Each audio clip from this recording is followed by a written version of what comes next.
Thank you for coming to the school committee tonight. Let's start with the Pledge of Allegiance. To the flag of the United States of America and to the republic for which it stands, one nation, under God, indivisible, with liberty and justice for all.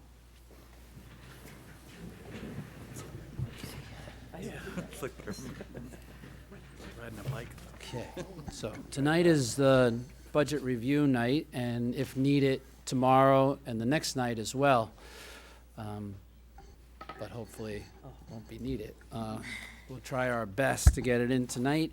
If we go beyond 10:30, as everybody knows, we need to have a vote to extend beyond 10:30.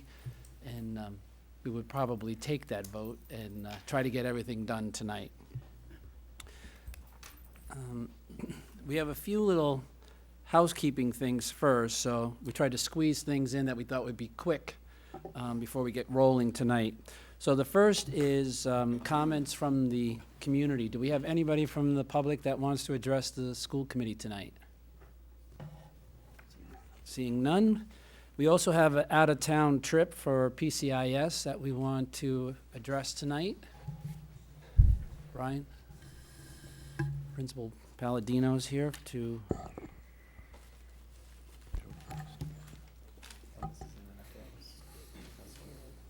What did I say? Out of town.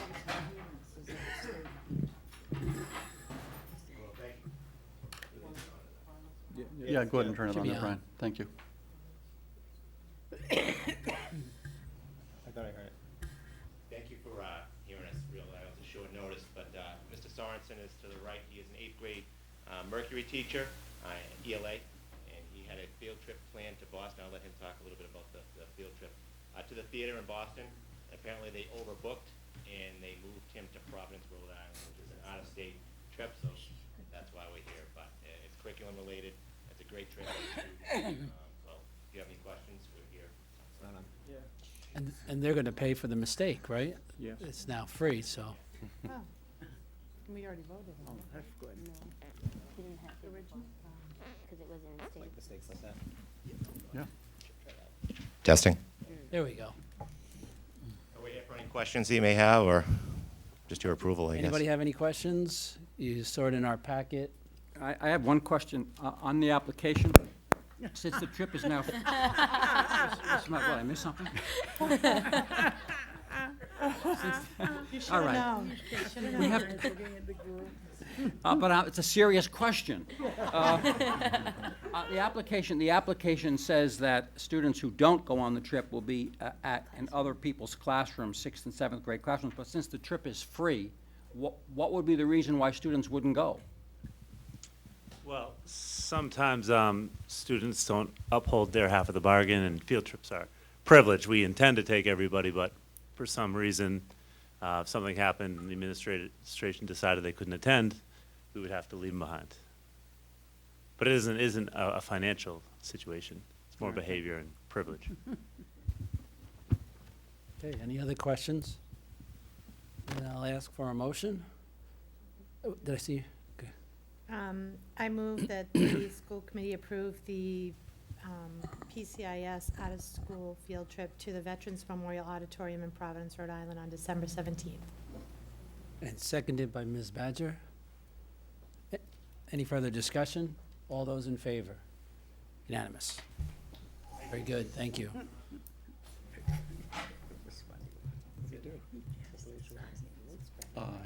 Yes. Now we have the accounts payable warrant. Ms. Badger?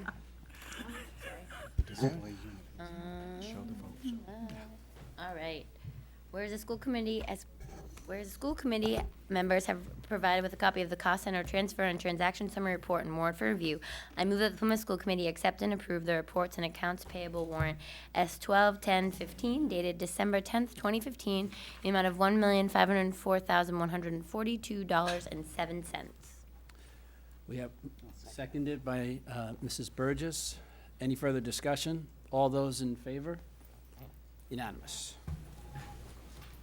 And just so that we can multitask, Excuse me.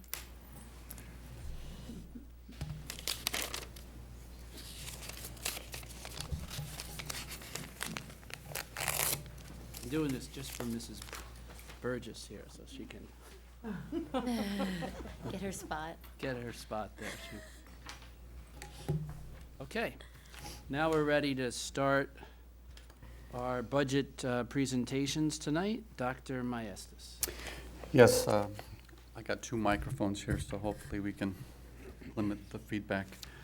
First of all, I'd like to welcome everyone tonight to our budget presentation.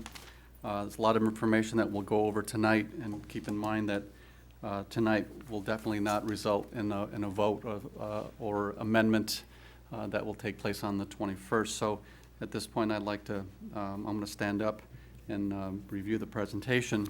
I had a doctor's appointment today, an eye appointment, and to be honest with you, I see your faces, but I'm going to have to look closely onto my worksheets here. So, can everybody hear?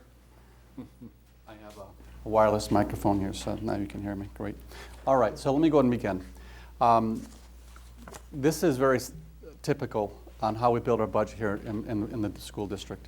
What we have done this year is we have met with the town manager, the selectman chair, Mr. Tavares, Mr. Moody, and Mr. Begley.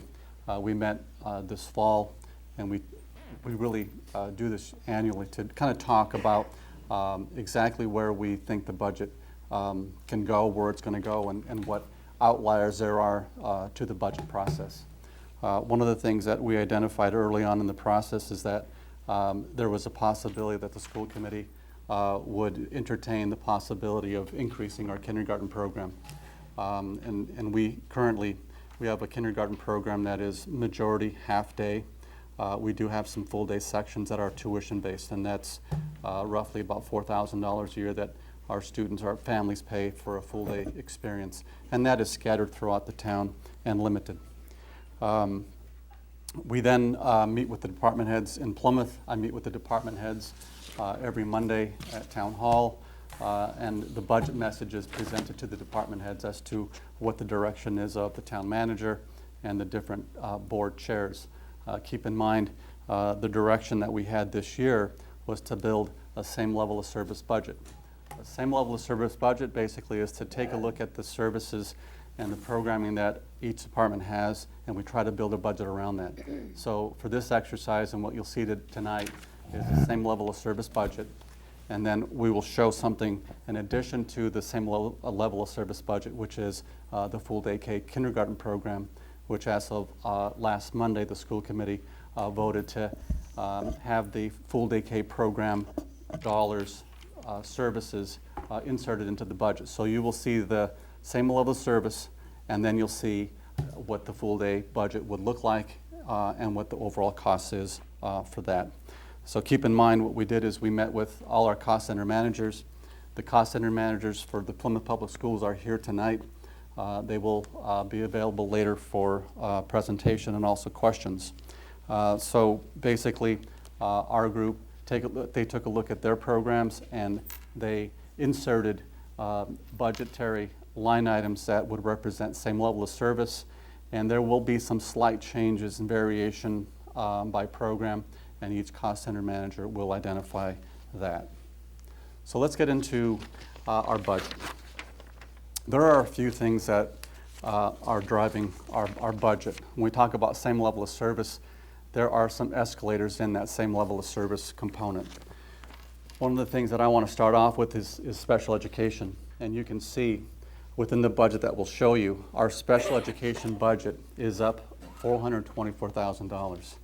Keep in mind, special education is a mandate, and our special education director, Stacy Rogers, can dig a little bit deeper into the increases, but this increase is primarily due to out-of-district placements. And we can drill down into that a little bit more later on. The next escalating component to the budget is school bus transportation. Keep in mind, this is transportation for a provision in the law known as the McKinney-Vento Act, which basically identifies that students that are homeless should be able to be transported from whatever location they may be into their home district. Dr. Sean Halpin is here tonight, and he can get into that component a little bit more as far as what our obligations are as a school district. One of the difficult parts for us is our McKinney-Vento transportation is up, projected to be up about $250,000. We do get slight reimbursement for that, but keep in mind that's one of the things that is, these two components right here are the largest costs that we will see to the budget. So if you can see those two right there, that's about $750,000. That's really an increase to the budget. There are three other areas that we picked out that we want to demonstrate that there's some change.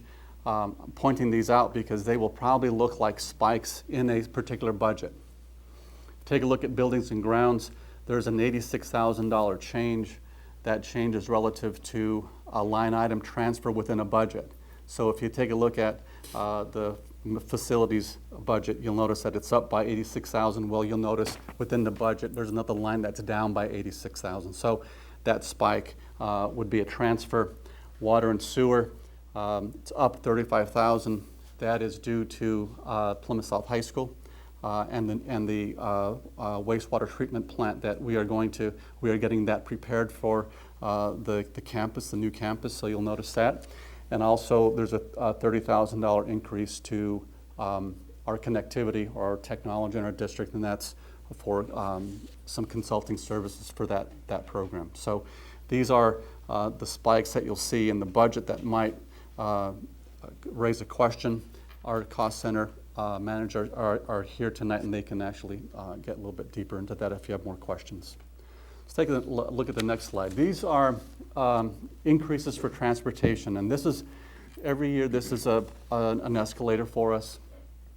Right now our charter school transportation there's an increase to that line item by $9,346.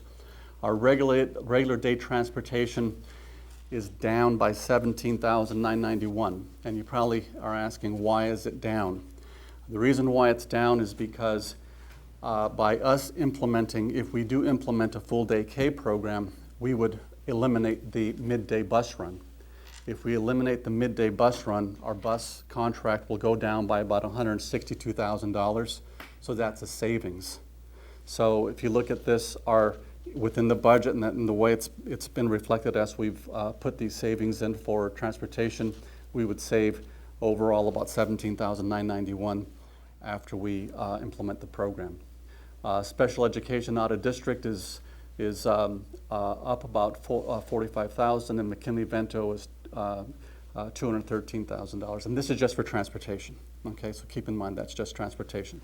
All right, so when you take a look at McKinley-Vento and you look at that $250,000, $213,000 of it is purely for transportation.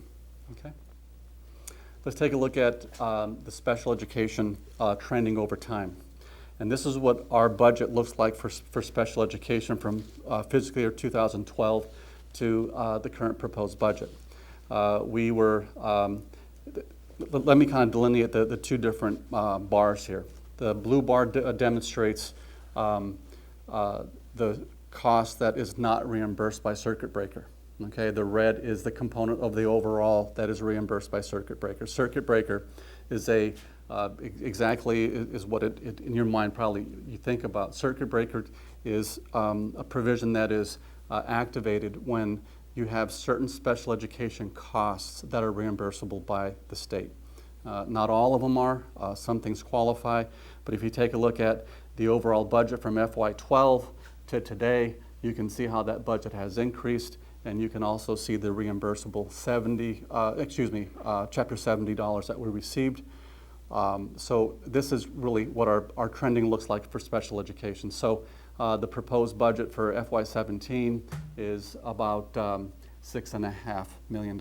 That's what our special education budget is. All right. And these are increases by category. When we say same level of service, this is what same level of service looks like. If we were to put the services and programming that we offer today, and we were going to implement next year. Okay, this is exactly what those increases look like in these categories.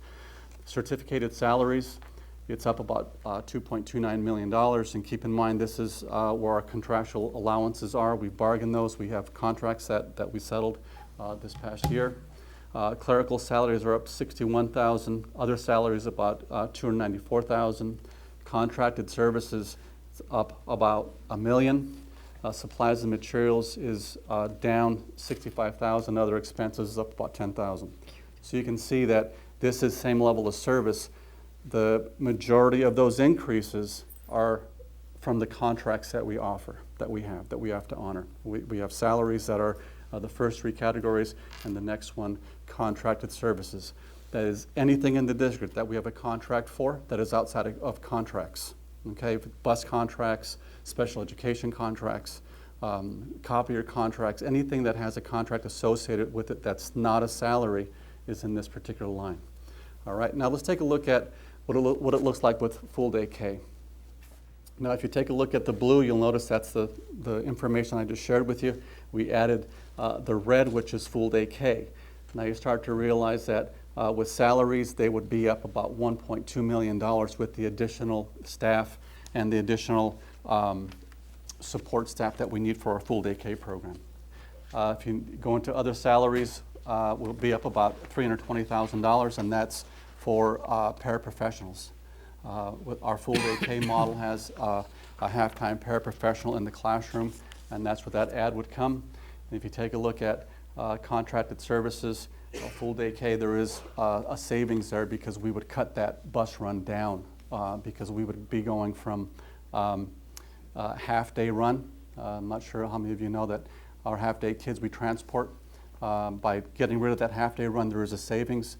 But in order for us to run our model, we'd have to run one additional bus run for West Elementary. We'd have to transport kids to that region of town. All right, so let's take a look at school budget increases. This is a chart that demonstrates by percentage how our budget trending has gone over time, and that indicates percentage above prior year. Okay, so this chart demonstrates if we had back in FY08 the budget that the school department approved, town meeting approved eventually, it was 4.9% above prior year. So you can see that trending. I think everyone understands what happened in July of FY10. We went 1.5% below prior year, and these are the years that we had the economic downturn. Keep in mind that our budgets were subsidized during this period of time with federal stimulus dollars. So although there was a decrease in the amount of money that was generated through the budget process, we were able to apply for some federal grants, and over that 3-year window, we were able to expend that money to be able to keep people employed and not lay people off. So that really helped us. It doesn't show it here, but we always keep in mind that during those 3 years of time, actually 2 years of time, we had that decrease. Then we start climbing back up. FY 2012, 3.1, 3.1, and this budget, as we see, is 4.2, same level of service. That's the same level of service. Keep in mind that in October of 2010, we froze our budget, and we gave about $250,000 to $270,000 back to the town because we had 9C cuts, which is the governor's ability to go into Chapter 70 and reduce the allocation for cities and towns in Massachusetts. Plymouth lost about $500,000. We split that with the town. The school department froze the budget. We actually were able to give the town back $250,000. So that change that you see here in FY 2010 reflected that. All right, so now we keep on going through the process, and you'll see that you have another bump here, July of 2015 and October 2015. This was October town meeting, where we had town meeting had the increase to salary. So you'll notice that right in here, that was that bump. Again, we had a bump here for the same action that happened this past October for cost of living allowances to contractual settlements. This line here demonstrates, like I mentioned before, same level of service. It's 4.2% above prior year. Now let's take a look at that same chart, same information, but this is with full day K. This is adding the full-day kindergarten program. So without full-day K, we're at 4.2.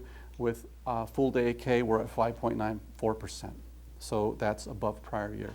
So it'd be 5.94% above the current budget that we're in right now, which is 3.4% above prior year. Okay? This chart demonstrates the dollar amount increase from prior year. So we can actually see the amount of dollars that we have changed from the prior year. So back in 2009, we were $1.4 million lower than prior year, and you can see that dip. And then you can see we climbed up to 2.28% above, 2.3, 1.8, 1.5. In 2015, 3.7, and then we had these adjustments. This is what we approved at this year. Last time, this time last year, we were at 1.7 above prior year. We had town meeting, and we had an adjustment with contractual settlements. Keep in mind, 2017, this is the dollar amount prior year, same level service, all right? This slide demonstrates the difference between same level of service and full day K. So same level of service is $3.6 million. If we add the full day K, it's $5 million above prior year. So that's how the budget trending looks like in dollars from prior year. This is how our budget is broken out in category. If you take a look at the lion's share, the biggest part of our budget is certificated salaries. That's anyone in the district that has a license that works with children. It's 64% of the budget, $57 million, 57.4. Our next one is clerical, which is 2.5, which is 3% of the budget. Other salaries, 11%. Contracted services is 18%, which is 16 million. If we look at supplies and materials is 3% of the entire budget. And the last category is other expenses, which is 1%, about $800,000, and that is professional development and anything that doesn't fit within these categories. The lion's share of that is professional development. This is what it looks like with benefits. This is the entire Plymouth Public Schools budget. It's $112 million, and that's including benefits.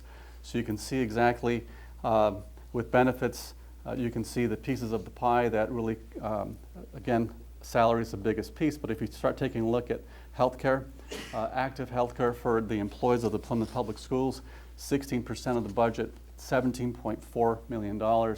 Keep in mind, we started adding last year the contribution for our retirees. The retirees is $4.5 million, which is 4% of the budget. And we've also included workman's comp and disability for the Plymouth Public Schools. It's basically 1% of the budget, right around, it's about $575,000. Okay, so you can kind of see that's our entire budget. That's what it takes to run the Plymouth Public Schools on a yearly basis. Okay. Now, this is what it looks like with full day K. All right, so this is where that 5.94% increase, how it looks when we put the budget together. Of the 5.9% increase, 2.7% of that is certificated salaries. Other salaries is 0.3, clerical salaries 0.1, full day salaries 1.7, contracted services 1.2, and supplies and materials 0.1%. So if you take a look at the increases that we're looking at in that 5.9%, this is how it's broken out, okay, by percentage. If we take a look at this looks at the trending of school adjustments over time, and this really looks at the percent change over time. You can see that trending. It's a different way to look at it. This is what it looks like with full day K.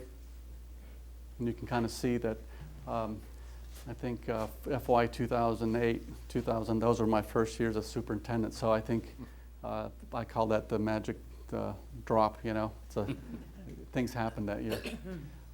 This is Chapter 70, and I think everyone needs to get their mind around Chapter 70. Chapter 70 is what the state contributes to the town of Plymouth for local education aid. Chapter 70 is a moving target. It changes very infrequently. If you can look at the trending over time from 2008, We received $19.5 million in Chapter 70 reimbursements. Keep in mind, when you look at the total budget amount that we have projected, it's subsidized by this amount. Okay, so that's how much the town gets to help subsidize education in Plymouth. We started in 2008 at $19.5 million. For this current school year, we are at $23.8 million of Chapter 70 reimbursement. We're projecting that in 2017, we'll get about $24 million in Chapter 70 reimbursement.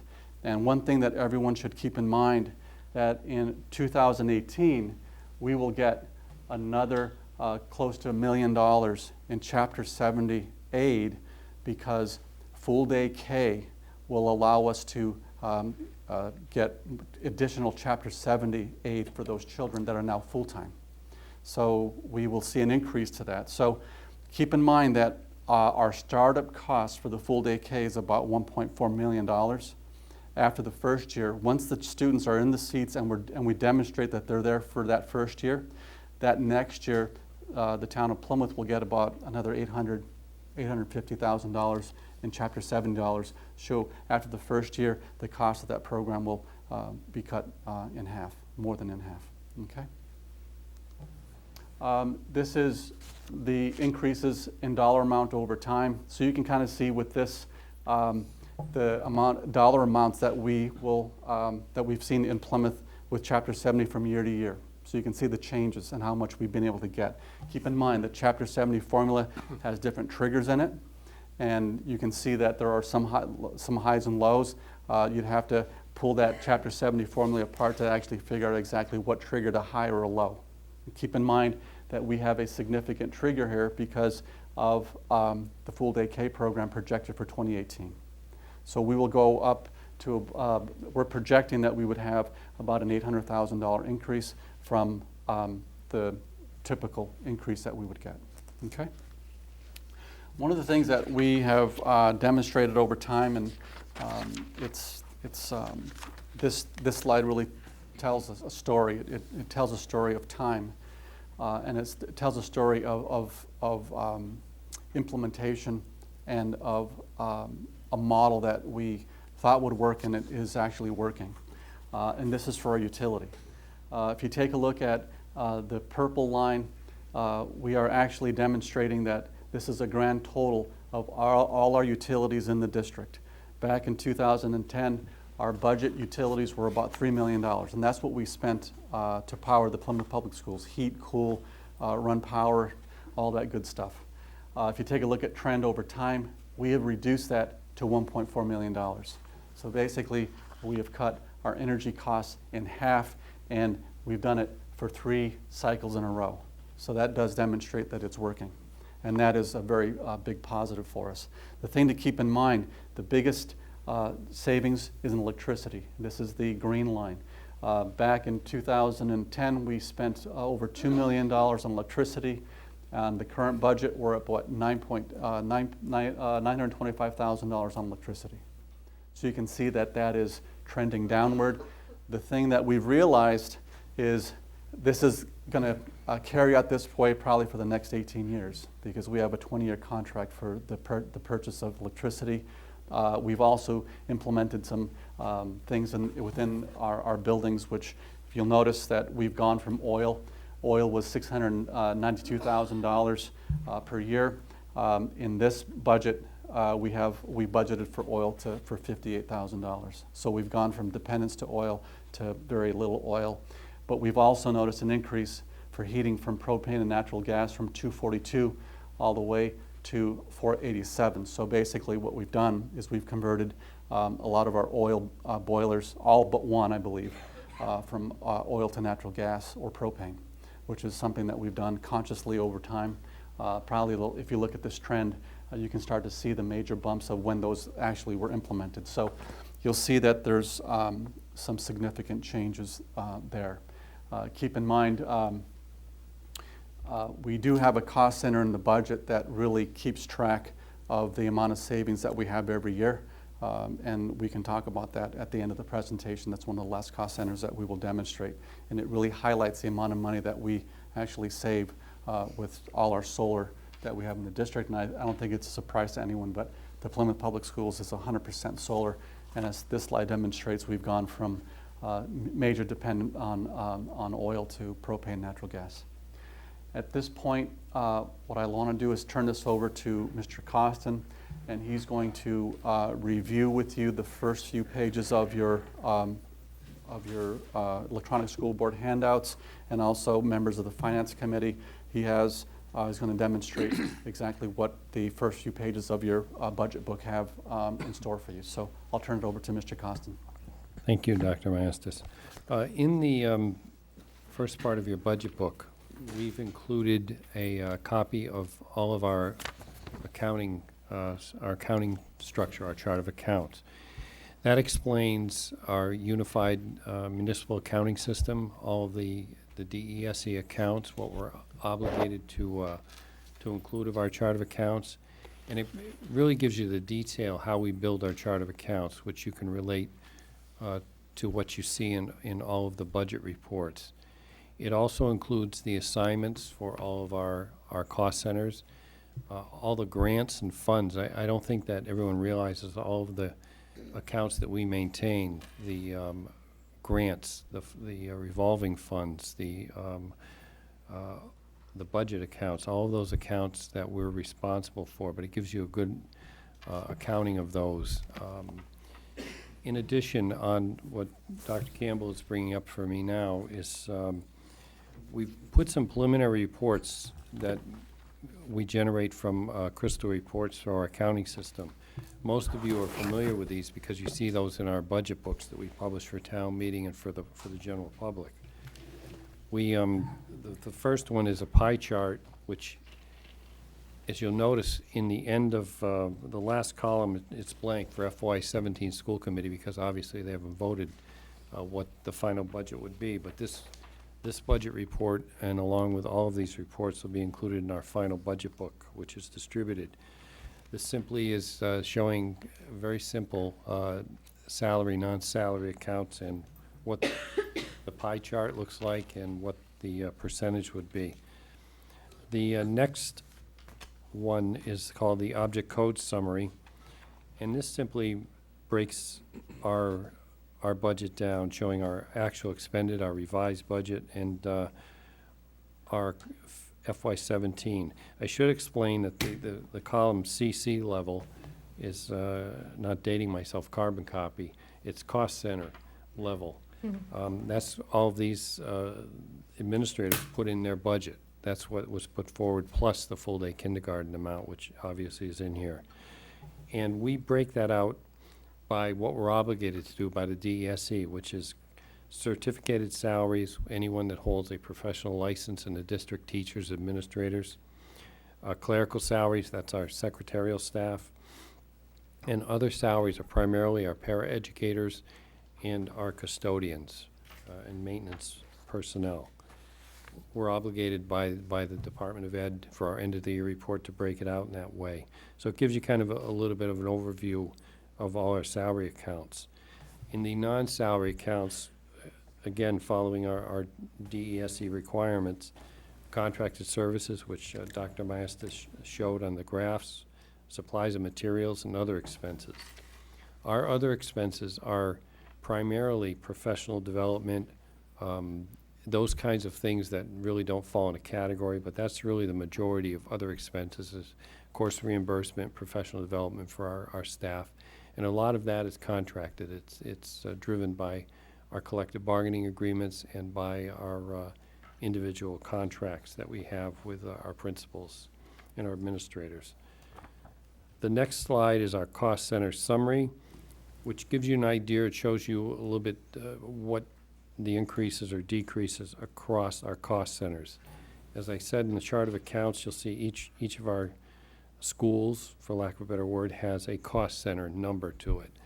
And that's how we break out our presentations and how we break out all of our reports. It gives you kind of a good overview on what's happening in each of the cost centers in this budget. The next report is the detail behind the cost center report, is the cost center summary. Again, going back to the object codes, salaries and expenses broken out in each of those three categories. So that gives you a good idea of what's going on within each cost center. And I believe that is those are the reports that you have there.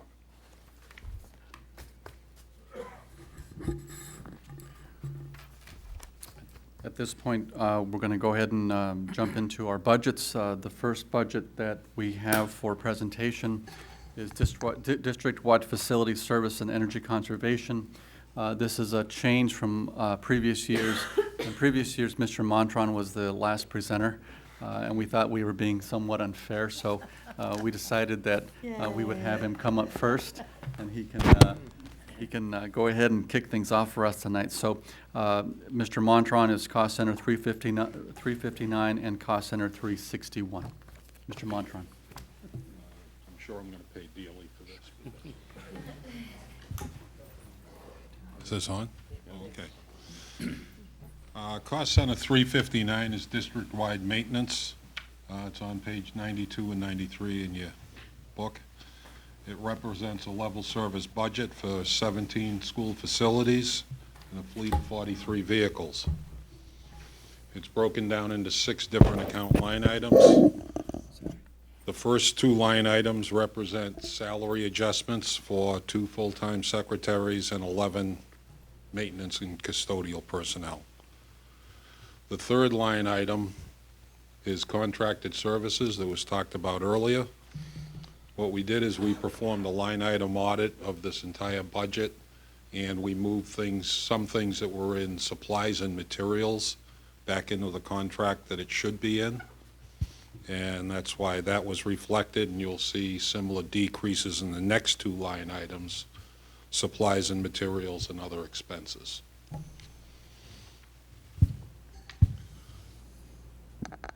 The next line item is the wastewater treatment plant at Plymouth South High School. That was a 36.49% increase over last year. As some of you may or may not know, with the building of the new Plymouth South High School, we will be building a wastewater treatment plant to replace the one that's there now.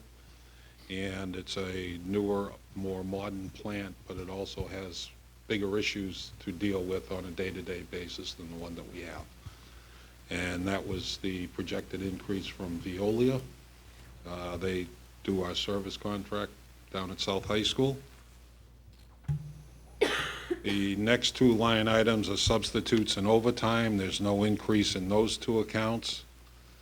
And contractual allowances stood the same. That represents custodial contractual custodial uniforms for the skilled craftsmen that was negotiated last year. And the last line item represents a 5.4% increase over last year, and that's salaries for myself and my assistant. If you have any questions. Very good. Do we have any questions from your committee, Mr. Merrill? No questions from questions. Anybody here? Nothing. See that? The next cost center is cost center 361 on page 94. That is the Energy Conservation and Education Program. Again, it's a level service budget broken into 2 accounts. The first is a 1.42% increase and represents the salary of the Energy Education Coordinator. The only other line item that increased, line item number 2, increased 0.49%. That's the line item that we use to do our contracted services. This past year, we did a relighting program at South Elementary and Phase 1 at Plymouth South Middle School. And these are upgrades that are done through Eversource's energy efficiency programs. Line 4 represented a 3.0% increase to other expenses. That's really a training line for our HVAC techs and our plumbers and skilled craftsmen. And The last one is contractual allowances for travel reimbursement for the education coordinator. Any questions? Any questions? Okay, Thank you. that was painless. Next, I'm going to have the elementary principals come down. We have cost center 305 to 319, and we have 8 chairs, we have 8 elementary principals. I'm going to have Principal Adam Blaisdell is going to review the methodology of comprising the elementary schools' budgets, and then we will go, after Mr. Blaisdell, we'll go in order.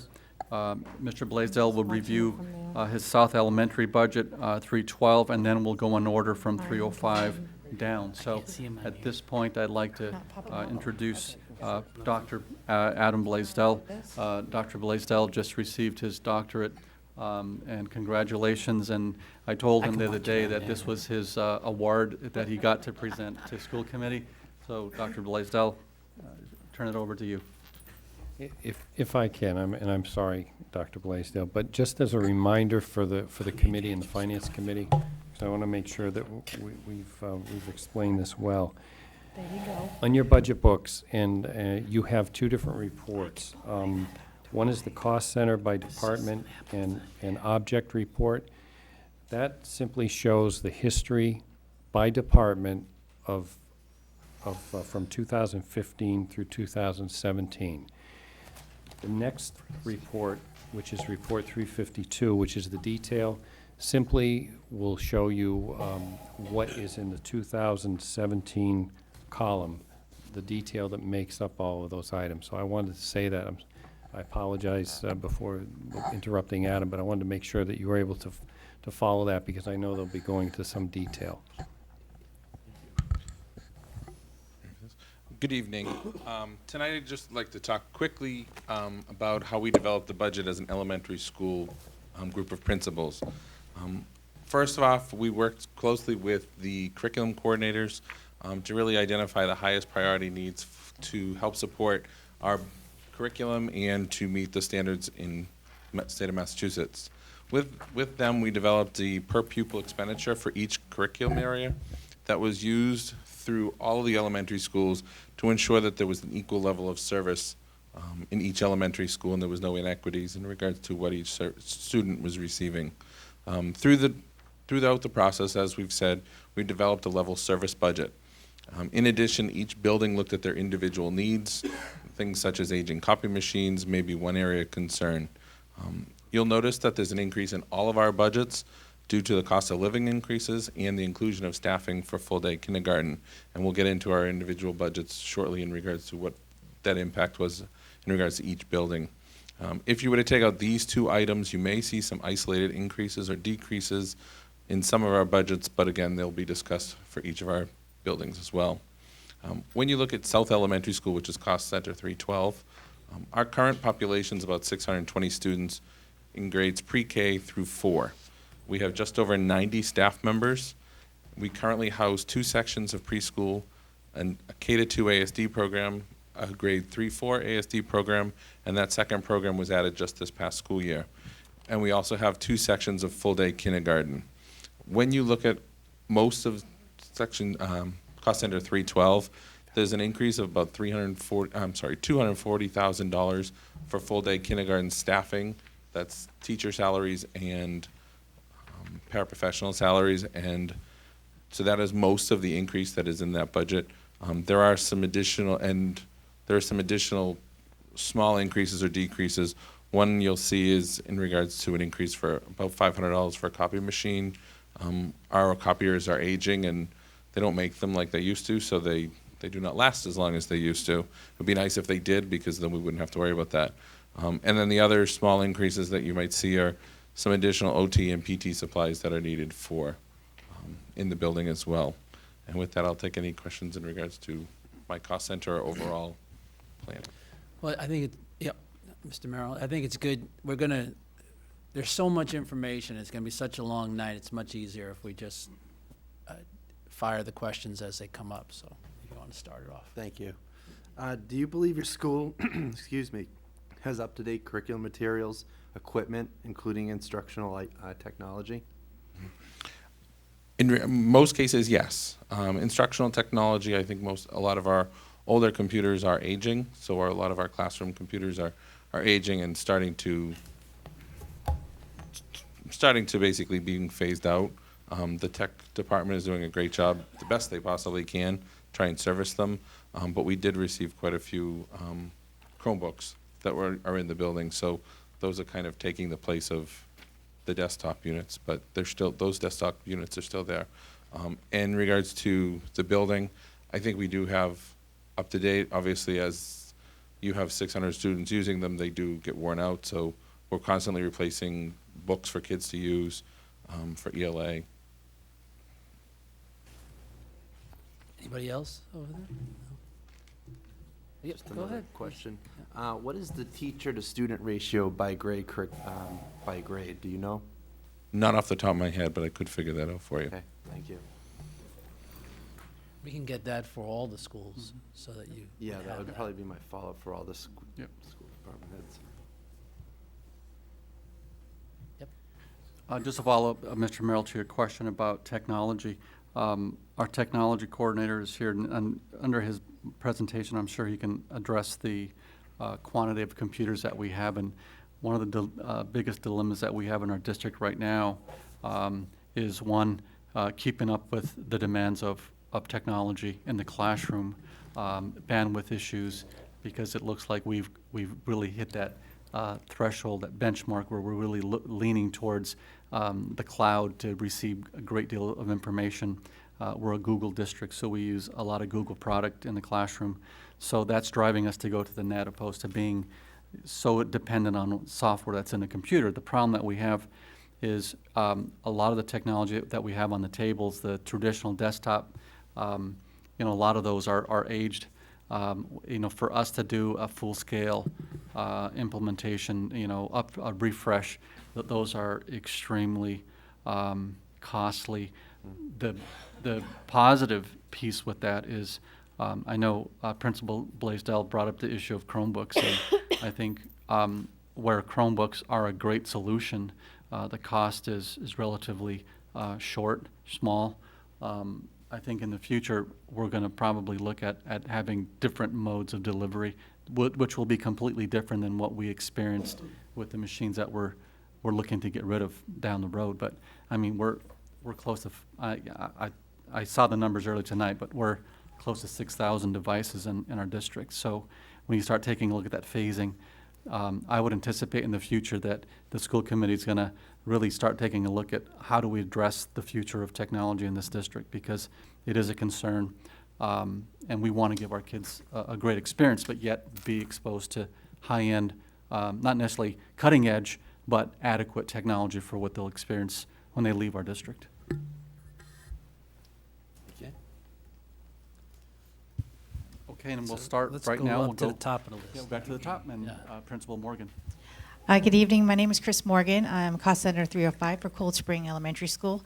So currently at Cold Spring, we have about 242 students, which consists of 12 homerooms, 1 through 5, and then K, we have a full day K and 1 half day K session.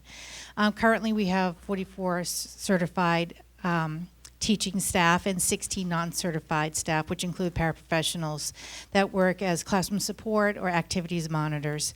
Currently, Cold Spring is a whole school Title I school. So that means that students receive services within the classroom and before school and after school tutoring. We have a total of about 117 students who are on the free and reduced lunch. So that's where the Title I services come in. Also, we're an ELL school, so we have about 15 students that receive ELL services. They speak Spanish, Portuguese, and Vietnamese. So in my cost center, you're going to see an increase in the general ed services. So again, like Mr. Blaisdell said, I am in need of a copier. So I'm looking for a 36 months lease for a copier. So you'll see a little bump in that that line. My other lines where you might see an increase is just a reallocation of funding. So looking at my communications line with the increases of student needs in needs of some more current protocols for services, I increased my communications line in my special ed line, but also decreased another line to make up for that difference. So overall, the increase to my budget is due to salary increases with full day K and other salary increases, utility costs, and contractual services. And then what I just mentioned about my general ed service line, that's the total for my increase for my budget. Very good. Any questions for Cold Spring? Just to follow up, I'm going to probably ask the same question here to all the principals, but do you believe your school has up-to-date curriculum materials and equipment, except for the fact for your copier machine? Yeah, I do. And spoke to my communications line, so some of the protocols that we needed to update, that's why I reallocated some funding into that line, so we can make sure we do have up-to-date information. Thank you. Next. Good Federal evening. Furnace. Thank you. Good evening. I'm Trina Camaro, principal of Federal Furnace School. Currently at Federal Furnace, we have approximately 400 students. Goes up and down daily, but it's around 400. We have 27% of our students, according to the Department of Elementary and Secondary Education, are considered economically disadvantaged, which is sort of a new category, compared to the district's percentage, which is 19%. So this is looking at a little bit differently than in the past. They used to look at free and reduced lunch. So those numbers might sound a little different. Our free and reduced lunch numbers are up around 35 to 38%, but the way the state's looking at it is a little bit different this year. So that qualifies us as a targeted assistance Title I school, which means that we can serve only students who qualify for Title I, which is a little different than Hedge and Cold Spring, who meet the 40% free and reduced lunch or economically disadvantaged students. So we are serving about 80 students with 4 half-time staff members through our Title I program. So that's pretty noteworthy. I thought when I pulled those statistics that we are able to serve 80 students with just 2.0 full-time equivalents, and they're all half-time people. So we also have our special ed numbers are about 24%, which about 5% of that is our students who are in the program for students on the autism spectrum. So if you adjust for that, we are about the district average, which is 19%.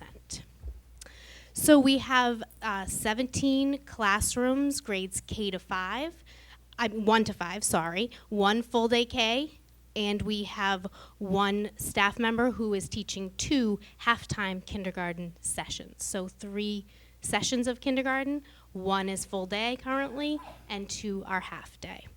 And we have many certificated staff members. I could list them all, but I don't think I need to do that. We haven't increased any in the budget. We are maintaining our staff from previous years, the numbers. It does include the 14 full-time paraeducators that we went to a few years ago. And as far as the budget, you'll see very few changes. We're not looking for anything additional aside from the full day kindergarten. You'll actually see a few of our lines are slightly down due to our decreased enrollment. So slowly over time, we're going down. A few years back, we were up about 440, and incrementally over the past 4 or 5 years, we've gone down a little bit each year. So that slight trend downwards is why some of those lines are a little bit lower in the supplies and materials. And from our $269,402 increase, $114,000 of that is in full day kindergarten salaries. We would need to do 1.5 full-time teachers. That's 1 full-time new, and half of the teacher who's currently teaching full day K coming out of the revolving account, and then the 3 part-time paraprofessionals. So I don't think you'll see any other items of note, but if you do, please let me know. I'd be happy to address them. Any questions? Nothing? Anything? Yep, go ahead. Do you believe you have up-to-date curriculum materials and equipment for your school? Well, the answer is the same as my colleagues. Yes, absolutely, with the curriculum materials, we're quite up to date, and we all have access to the same mathematics, English language arts, science, and our coordinators make sure that we are recommended the most updated materials. And Dr. Maestas already spoke to the technology, so we're never going to reach a point where we're truly up to date because that's constantly changing. Thank you. Next is Hedge. Hi, good evening. I'm Kristen Wilson. I'm the principal of Hedge Elementary School. I spoke to the school committee last week about my program, but I'll speak to Hedge School for the folks that weren't here last week. We have currently around 230 students at Hedge School. We had anticipated a higher number this year, and we had 37 students leave Hedge from July 1st to the present time. And we also have 10 students currently at Cold Spring in kindergarten, in the full-day kindergarten. So numbers were a little lower than we anticipated. However, we do anticipate that number to be in the 250 range next year. We have a couple of classes that are a little larger than typical for Hedge School. Usually Hedge School has 2 grades, 2 classes per grade. And in 3rd grade and 4th grade, we currently have 3 classes per grade. And we have 1 5th grade. So altogether, we have 12 classrooms, 12 classroom teachers. We had increased a classroom this past year. We had to tear down a wall that used to be a computer lab and a special needs room. So to help accommodate our increase in enrollment. With that being said, we have about 63% of our students who receive free and reduced lunch. So we are a school-wide Title I school as well. We also are an English language learning school, and we have 20 students enrolled in that program right now. So we do have the largest amount of students that are receiving English as a second language. When you look at my budget for next year, you will see there's an increase in salaries for about $58,139, and that's to accommodate 1 full-day kindergarten classroom. I currently have 2 half-day sessions, and that teacher will be teaching full-day kindergarten. And when Mr. Williams talks a little bit more about West later, he will be demonstrating that he'll have an additional class for our Hedge students at West School, since we don't have the room for the 2nd full-day kindergarten classroom. So we will be increasing our art and PE and para support for our full-day kindergarten. You'll also see some little minor increases throughout the budget. One is to help we need to replace some mulch in some big areas on our playground. So there's $3,000 to purchase some mulch. And when you talk about instructional materials for our school, we did have an additional classroom put into our school, and a lot of our chairs have broken over time. So we did add $1,500 to purchase new chairs for our students with the increased enrollment, and also to replace the ones that are broken. Any questions? Nothing? It's fine. Okay. Thank you. Next one's Indian Brook. Good evening. Dan Harold, Indian Brook. I got the 2nd tier seating back here, so pardon me if you have a question. I'm going to have to go through some paperwork here. Indian Brook currently has 608 students housed. We are a K-5 building. We currently have 25 sections in grades 1 to 5. We have 4 half-time kindergarten sessions and 1 full-day session.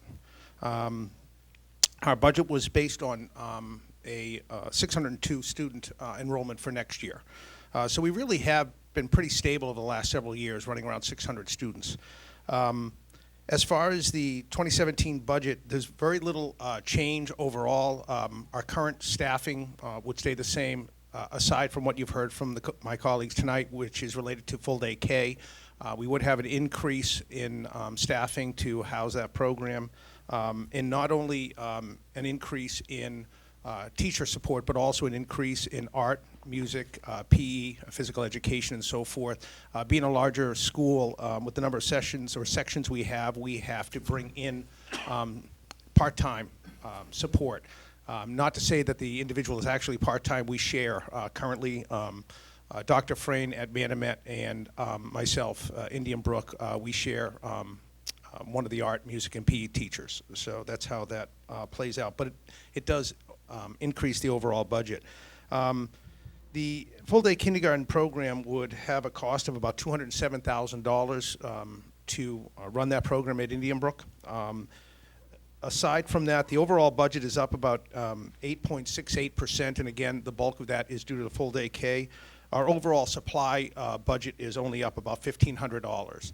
There is changes within each of the line items related to those supply accounts. For example, social studies might be up a few $100s here or there, and that is, again, primarily due to the coordinators who support us and kind of figured out that per pupil cost, and then it's just multiplied based upon the projected enrollments for next year. And that's how each of us figure those line items. So. If you have any questions about the overall budget or any aspect, I am going to jump in before you ask about the technology. I think the district has done an admirable job considering the cost of adding technology. The Chromebooks last year that were added to each of the buildings has been an enormous asset to offset some of those desktops that are aging. And I would encourage anyone from the Finance Committee to come visit. We could tour the building, show you some of those items of which we've been fortunate to put into the classrooms, put into use to see some of those technology pieces as well. Any questions? Very good. Next one's Manomet. Good evening. Pat Frayne from Manomet Elementary School. This budget for Manomet Elementary School projects services for an enrollment of 311 students. It would service a total of 17 homerooms, and we currently have a total of 31 certificated staff members and 14 classified staff members. Manomet does not house any of the district-wide programs here in Plymouth, and although we don't reach the threshold to be a Title I school-wide school, we are a targeted assistance school. Our free reduced lunch counts are at about 34% or so, so we're above the district average in that regard. What that does is it allows us to receive 3 additional 19.7-hour Title I teachers, 0.6 teachers, who are able to service children in the area of ELA and math to provide additional support, as well as it provides a limited amount of additional funding for materials as well. For the proposed full-day kindergarten program, 3 sections of that would be at Manomet Elementary School for a total net increase of approximately $106,700. The supply accounts you'll see, as they do for all of the elementary schools, reflect the allotted per pupil expenditures for each of the content areas. In addition to what's here in the budget, we try to augment what we receive through the district budget to help meet other needs as well. One example of this is we pursue grant funding. We've been fortunate these past number of years to receive some grant funding through Entergy Corporation for some after-school programming. Another example is we've recently begun some fundraising to rebuild our playground. So we're trying to do that through some separate fundraising outside the budget. And then, of course, every year we're so grateful to the support from our Home and School Association, which in any given year raises between $12,000 and $15,000 to provide a lot of enrichment programming for on-site and off-site experiences that we wouldn't otherwise be able to provide. And if there are any questions, I'd be happy to answer those. Any questions from the board? Okay. Nathaniel Morton. Good evening. Michael Spencer, principal at Nathaniel Morton. I would say ditto to a lot of things that have been uttered already, which is one of the pleasures and challenges of going near the end of the line of things. But I would encapsulate our school. We are currently at 581 students for our enrollments. Our budget base for next year is based on a projection of 572 students. The 581 students are broken up over 26 classrooms. The kindergarten makeup of those classrooms for us is we have 2 full-day classrooms currently and then 2 sessions of half-day. The projection in the full-day K presentation is for us to be at 4 full-day classrooms next year. I think a question that was sort of raised in terms of the student-teacher ratio. typically we're looking at numbers of low 20s to one classroom teacher. Now, I know when you do those kind of ratios, you're also adding in staff that's in there. So I just caution us when we look at those ratios, if you look at certificated staff and try to get a number on an average base. So again, classroom sizes in our situation are, again, low 20s to mid 20s, depending on the grade level. And I think that's pretty similar across all the elementary schools. So just hopefully to help answer that. In addition to those 26 classrooms, we have 2 district-wide program classrooms at Nathaniel Morton. They are the basic skills classrooms, so typically they are servicing students across our district that are 2 years academically below their aged peers. We have 1 program that services first and second graders, and 1 that services 3 through 5th graders. In addition, we also are an ELL school. We don't have quite the numbers in which Hedge reported, but we have 13 students that are under the English Second Language Learner designation. I would also mention, Dr. Frayne had referenced the opportunity to be involved in grants, and the district itself was in, I think, a unique relationship over the last 2 years with a local mental health association, so South Bay Mental Health. So we are one of the schools that's been able to benefit from that creativity. So we have close to 30 students that have been able to be seen and serviced in our school setting, and families receiving that kind of support as well, which has been helpful. In terms of impact on the budget and differences, again, I would echo what people have said. There is not much of changes of note, per se, in the Nathaniel Morton budget. Certainly, I think you'll see it in the salary line now that we have a full day K representation. So our numbers come around the $188,000 in terms of salary increase to, again, have the teaching staff, specialist staff, and support staff that would help support those 4 full-day classrooms that are projected for Nathaniel Morton. I think to your other really excellent question, Mr. Merrill, about do we have the kind of curriculum, instructional materials we're looking for, I think we feel confident that we do, based on the fact that we've been sort of asked to be at sort of level service year to year, and sort of keep that in mind, and the fact that we have, you know, sort of fiscally responsible people helping us achieve those things that we put together out there. I think we've maintained kind of that piece of up-to-date curriculum year to year, but that's only in getting the kind of support based on the budgets that we put forward. So if I have any other questions, I'd be happy to answer them. Any questions? Okay. West. Good evening. Thank you very much. My name is Principal Scott Williams, and I'm here to represent Cost Center 314. I am, as my colleagues have already stated, I am here to present a level service budget. West, by the numbers, we have 385 students, grades pre-K to 5, 18 general education classrooms. We have 1 pre-K, 1 full-day kindergarten classroom, 1 classroom representing an AM and PM part-time session of kindergarten, 3 first grades, 3 second grades, 4 third grades, 3 fourth grades, 2 fifth grades. We do house 2 district-wide programs at West, the CARE program and the Life Skills program. Each of those programs represent 2 classrooms. And we service the children of Plymouth that are diagnosed with those particular needs. We have 3 moderate special needs special ed classrooms. We have a full suite of specialists, including art, music, physical education, library, and computers. 2 full-time literacy support teachers, 1 full-time nurse, a part-time computer lab instructor shared with Hedge. We have 2 speech and language teachers, 1 full-time, 1 part-time, a school psychologist, a physical therapist, 1 adjustment counselor for the CARE program.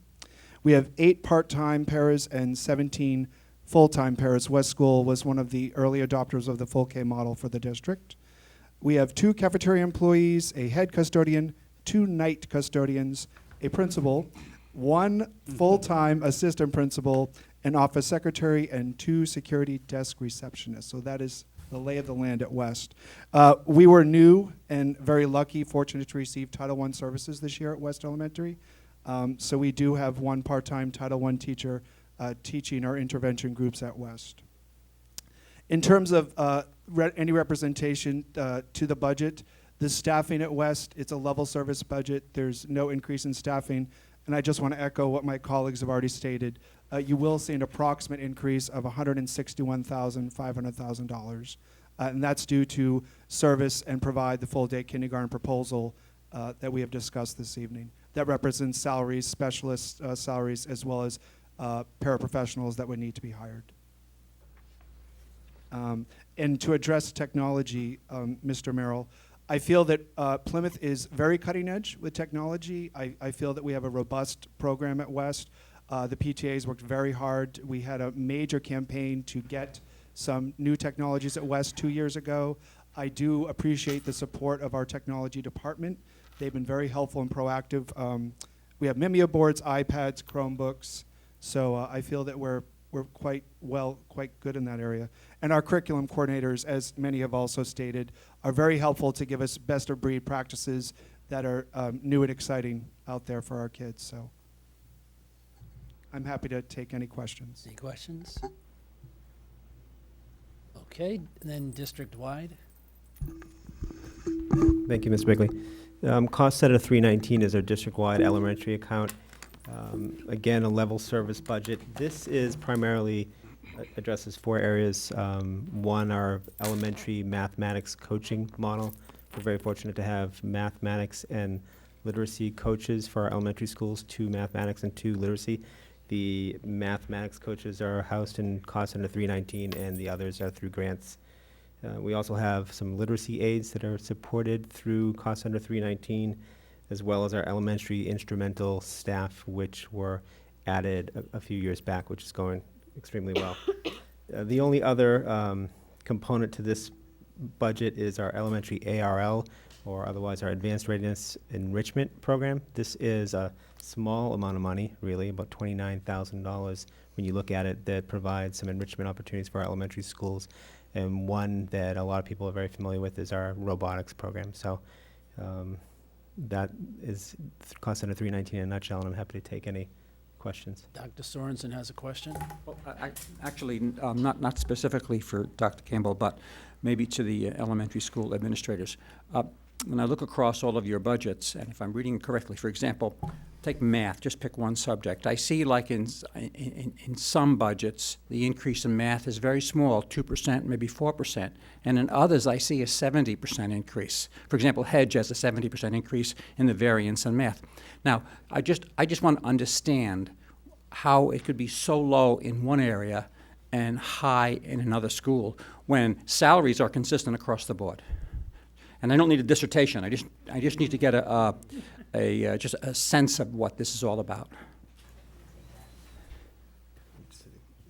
Some of us has discussed that they've had it's based on per pupil, so they take a large pot of money in the coordinator's office. So, for instance, in the math department, and they divide it per pupil, and they give you an amount based on. Each child is allocated a certain amount, so it's based on your enrollment. Okay, so you're saying that if we see a school that has a large bump in math, you're saying it's related to the enrollment at the time? Correct. All right, thank you. That answers my question. Thank you. Okay, you're welcome. Okay, so before we move on to the middle schools, does anybody have any last questions they would like to ask the elementary school principals? Anything? Okay, thank you very much. Thank you. Thank you.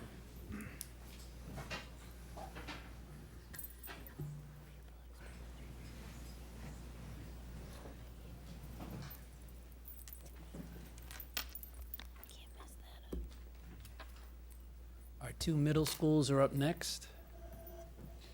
Intermediate and middle, sorry. There you go.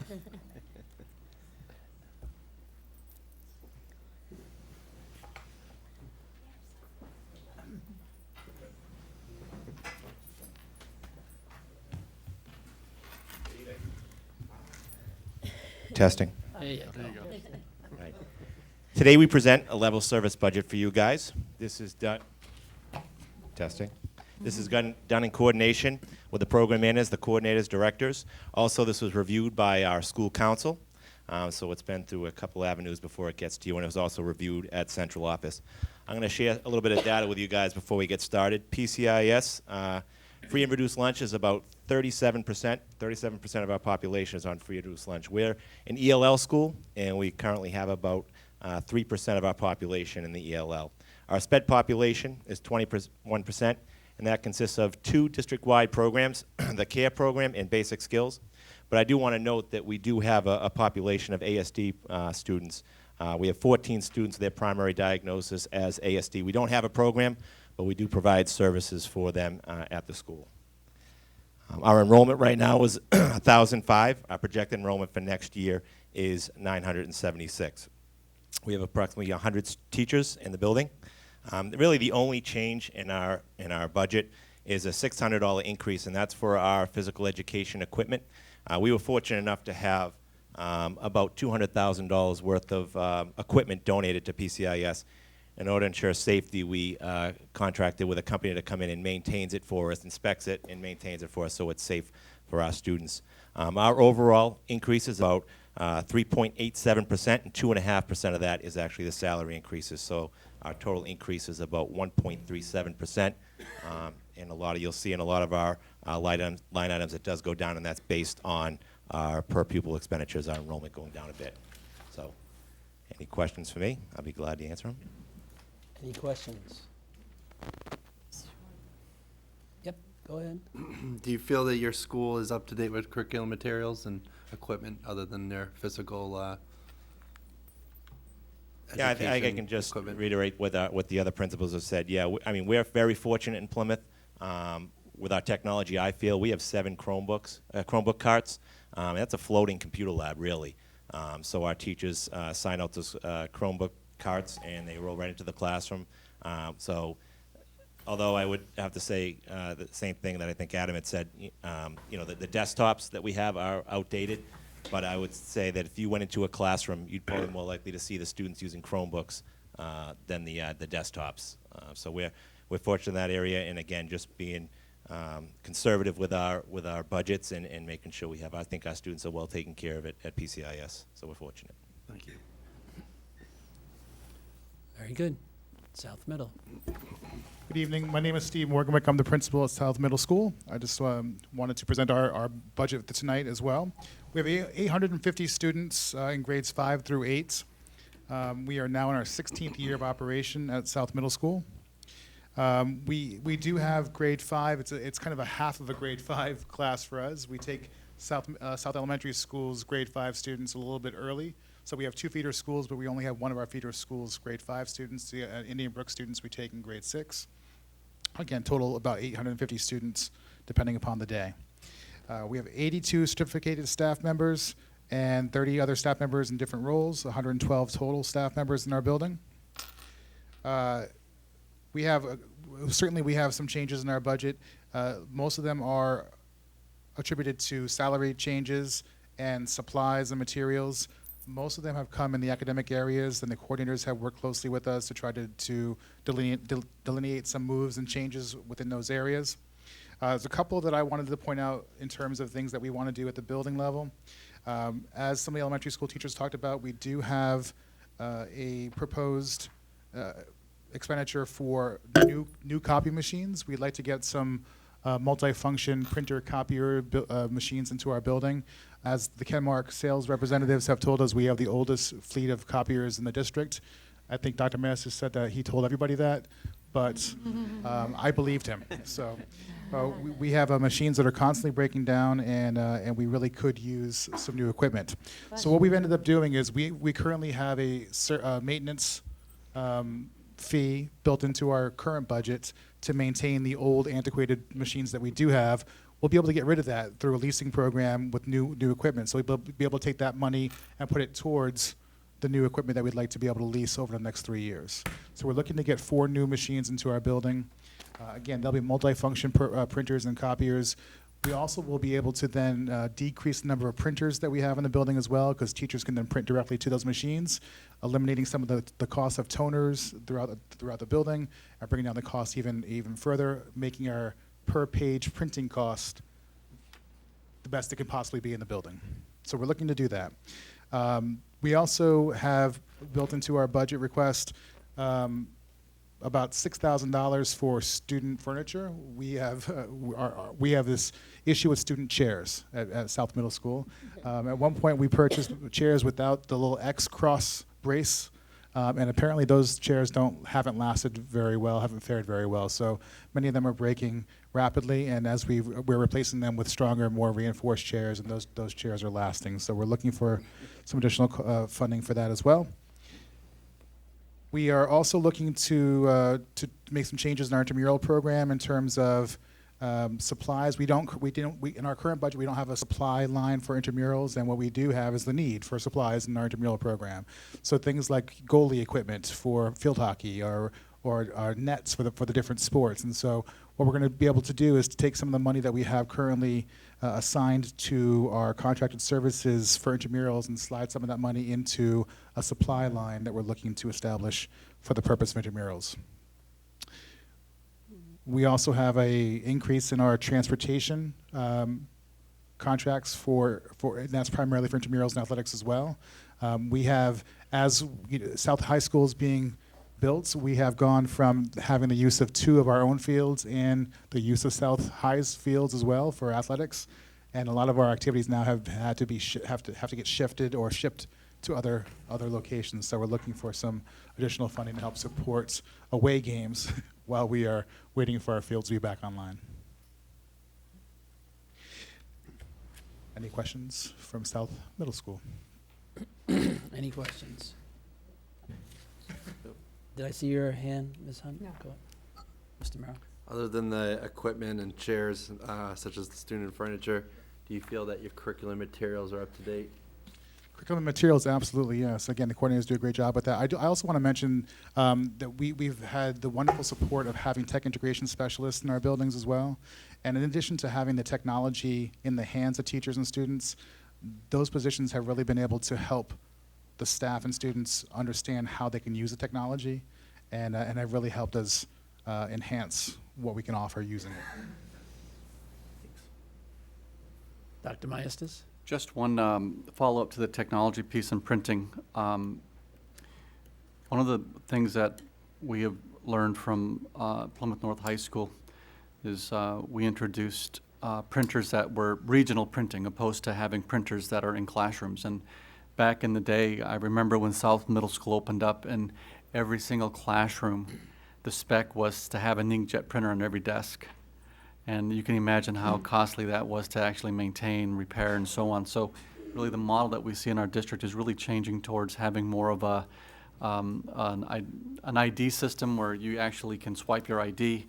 You send a print job down, when you swipe your ID, it prints. It'll just be waiting there. And that's one of the things that we found is really helping us not only to be more efficient, but to be more cost efficient in the sense of it working out.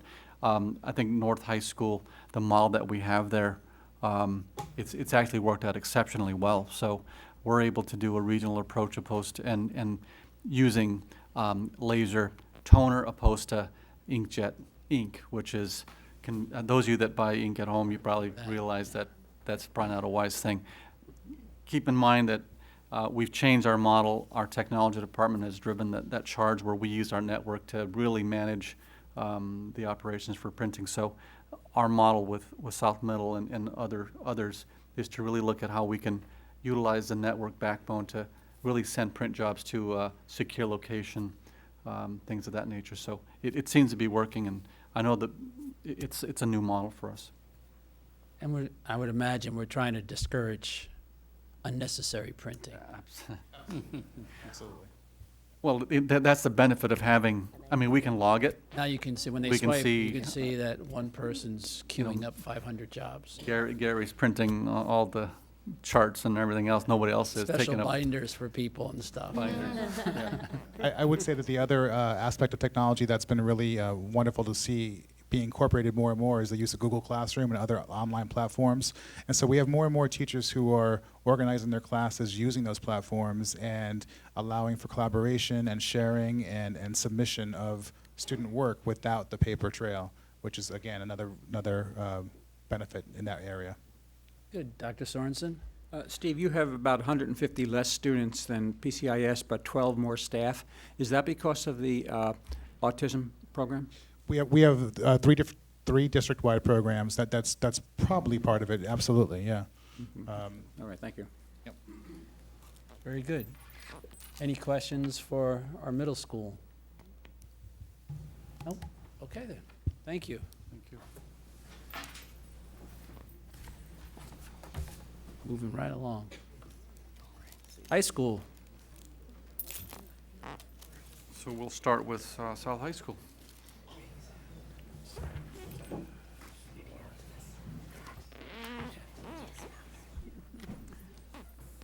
have enough chairs for all of them to come on up.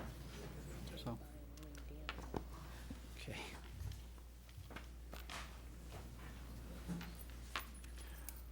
All right, Principal Fry. Good evening, and thank you all for being here tonight. You'll hear similar messages from the high schools, very, similar level service budget. For Plymouth South High School, we went through the regular development of the budget.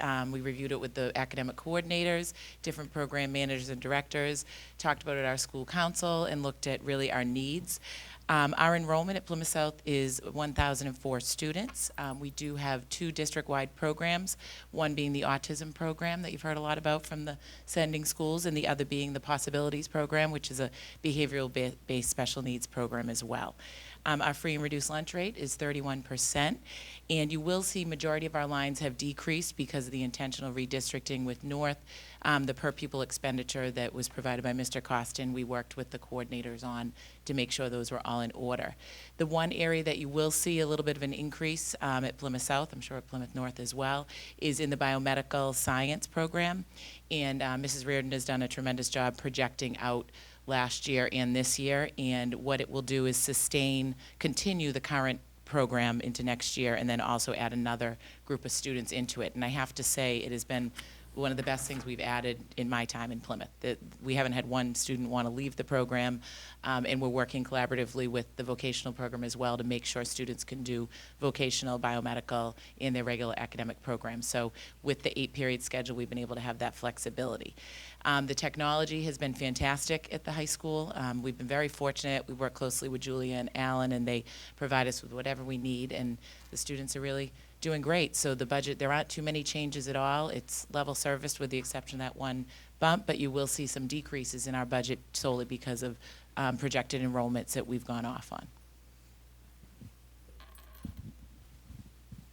Good evening, everybody. My name is Kathleen McSweeney, and I serve as a principal of Plymouth North High School. Unlike many of the schools in our district, next year, once again, our enrollment will increase at Plymouth North High School, and we're looking at a projected enrollment of 1,317 students. The budget that is before you is a result of input from our academic coordinators as well as our department heads, and it certainly is shared with our school council. The changes that you will notice are based on, again, the increased enrollment. It also is reflective of the fact that we house 5 district programs at Plymouth North High School, 3 in special education, our Project Growth, the Life Skills Program, and the CARE Program, and then 2 other programs, the ELL program, and this year the alternative high school moved from Plymouth South High School to Plymouth North High School. Some changes in our budget. We've added the Zulama program, which has been very well received within our technology department. As Principal Fry mentioned, we also added the biomedical program to our curriculum at North. Dr. Maestas was mentioning the copy machine scenario. Last year was the end of the warranty, the 3-year warranty for our machines, and as Dr. Maestas mentioned, that has proven its worth, because as machines get high in numbers, we send those machines away, take the machines that are low in numbers, replace them in the high traffic areas, and then bring in other machines to the low traffic areas. And because you simply follow a swipe card, that process has provided itself quite worthy within our high school. Amazingly so, the seniors that will graduate this year will be the first graduating class to have been at Plymouth North High School for 4 years, and the 2017 budget reflects the 5th year in our new high school. I'll gladly answer any questions, should they be posed. Any questions before we move on to vocational? Okay. Good evening, everyone. My name is Jim Hanna. I'm the vocational principal for both Cost Center 333 and 334 at Plymouth South and Plymouth North High School. Our curriculum, instructional materials, to answer the question earlier, is absolutely yes. Our advisory committee, as well as our state frameworks and per pupil expenditures, support from the technology department with Alan and Julia, and of course the restructuring of our vocational offerings at both high schools has supported our technology and curriculum offerings.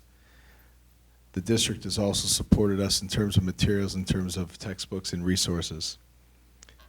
We have focused this year on redistributing funds across our cost center for Plymouth South High School to make sure that we focused on covering any increases, at the same time allowing for decreases based on per pupil enrollment.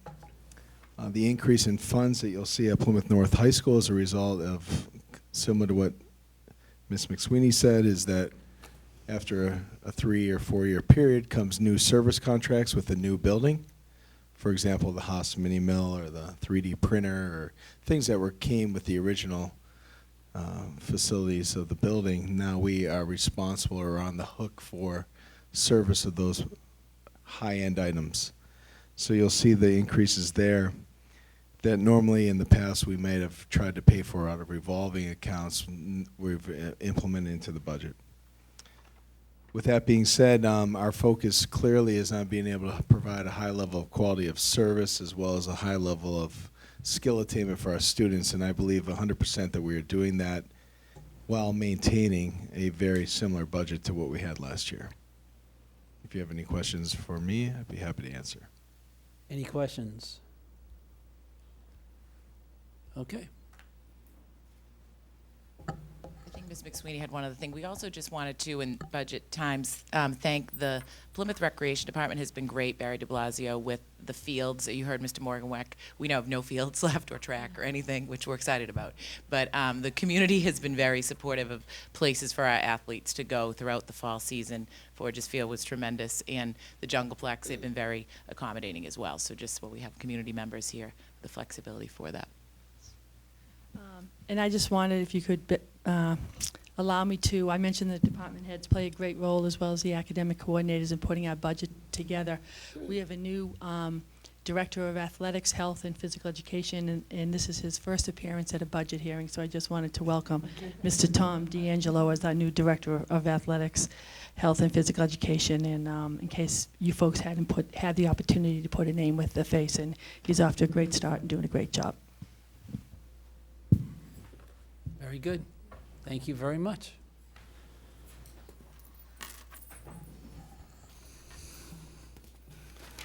Now, we're moving at a good clip here, so we are going to take a break.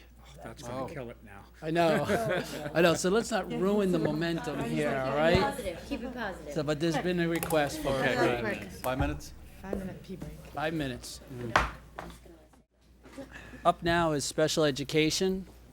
So if everybody wants to come forward for special education. Stacy? Actually, I think we had the regional vocational technical that, Yeah. did we cover that? Oh, we covered. No, we didn't. We didn't, did we? Oh, that's Mr. Costin. Mr. Costin, yeah, so we Oh, you we should were. have stopped me. I missed that. Yeah. Go ahead. I think I can do this while special education comes up to the table. It's a very Yes, Very you guys quick, continue to come up. This cost center pays for the tuition for our out-of-district vocational students, which we are required to do under the Massachusetts general laws. We currently have we have budgeted for 3 students, one at Bristol and one at Norfolk Aggies. These are agricultural schools. And next year, based on what we've have for students that are accepted and aging out of students, we have 4 students that we need to budget for FY17. Thank you. You're welcome. And Sorry. No, that's all right. And they'll all be at Bristol. They'll all be at Bristol. If I may, Dr. just Myers. a reminder, I think a year ago, maybe 2-3 town meetings back, that this particular line item was on the warrant. And it was the desire of town meeting to actually put this into the school department budget. So in past years, we did not have this in the budget. It would be a warrant at town meeting.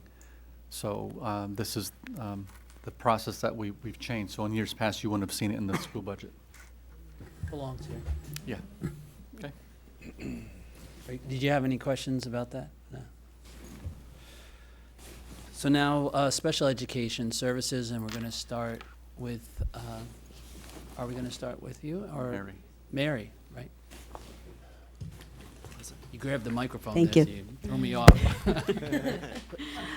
All righty. Well, when you see the Mount Pleasant preschool budget, it's a level-funded budget. There are no increases. At Mount Pleasant, we have 6 classrooms. We have 3 full-day programs this year, 2 autism spectrum disorder classes and 1 life skills classes. We also have 3 integrated preschool classrooms. Right now, our numbers are approaching 140 students. We are constantly enrolling new students as they turn 3 or as they become eligible for special needs services. We have 18 students who come to Mount Pleasant a couple days a week for speech therapy, occupational therapy, or physical therapy on an outpatient basis. And then we have 12 children at Head Start. As Head Start increased their numbers and we were identifying children there, we found that it would be more cost effective to send a teacher and a speech therapist to Head Start rather than to transport children from Head Start to Mount Pleasant. So this way these children receive all of their special needs services within their community preschool program. I wanted to talk to you about some of the trends that we're seeing in early childhood. The first is our autism population is growing by leaps and bounds. We're finding so many children, with severe special needs who are on the spectrum who really require lots of intense services. The other area that we're finding a need is children with social and emotional difficulties. There has been a 21% increase in children diagnosed with anxiety disorders. And across the United States, the population that has the highest expulsion rate is 4-year-old boys. And they end up at Mount Pleasant. We end up servicing them. So these are our needs. And also, as I mentioned to some of you when you came for a tour of Mount Pleasant, we're seeing many more children. Our numbers have doubled in the past year of children who are born addicted to heroin, cocaine, et cetera, along with being exposed to alcohol during their pregnancy. So our needs are getting more and more severe. We're seeing more and more needy children, and our numbers are also growing. So are there any questions regarding our budget? Any questions for preschool? Okay. Next, alternative high school. Good evening. My name's Josh Charpentier. I'm the director of the alternative programs for the district. You'll notice that our budget has a minimal increase, which is strictly based on salaries. The budget is level service like everyone else's was. Currently, the alternative program has 74 full-time students and 8 part-time students. Our staff has, there's 2 full-time staff members, including myself, and then anywhere between 20 to 30 part-time adjunct teachers, depending on the student needs for classes. It's all based on class selection before we make the master schedule, and then the staffing needs are reflected based upon that. Just to talk about briefly where we were 5 years ago in the alternative program, we had about 20 students in the alternative program with a referral list of around 40 students. So as I talked about last week to school committee, we are working to create long-term solutions. I don't see the trend going down anytime soon, like everyone else has spoke about in previous presentations on the needs of the students, and like Mary had just talked about with the 4%ers. I think that the need is only going to go up in Plymouth, and I think we need to start long-term planning. All the local data and EWIS data, which is produced by the state, is showing that it is trending, a lot of high-risk students coming up to the high school level. So it's something that we're keeping an eye on, but as far as current budget goes, our current budget is level service with a minimal increase based strictly on salary. So, any questions? Very good. Any questions? Okay. Support services. Good evening. My name is Sean Halpin, the Director of Student Support Services. This is Budget Center 348, And just a quick overview of student support services. Our department provides general education support services for students K through 12. So even though you see here that I'm under the special ed auspice, the budget items that you see all reflect general education supplies, purchases, contracts, and staff. And that includes school counseling services, English language learner education, McKinney-Vento homeless education services and transportation, district-wide supervisor of attendance services, general education tutoring services, high school MCAS tutoring, and homeschooling plans. You see the overall budget amount is a little over $1 million. It's a 24% increase. The bulk of the budget, 54%, is salaried positions, including the director, the attendance supervisor, 5 certified ESL instructors at the 5 ELL schools that we have in district. We have a secretary that we share with educational technology, and then we have home and hospital tutoring for general ed students, where we actually cut that budget a little bit this year, and you'll see why we did that. We have some small supply lines as well. The 24% increase is represented by a slight increase in the testing line you'll see.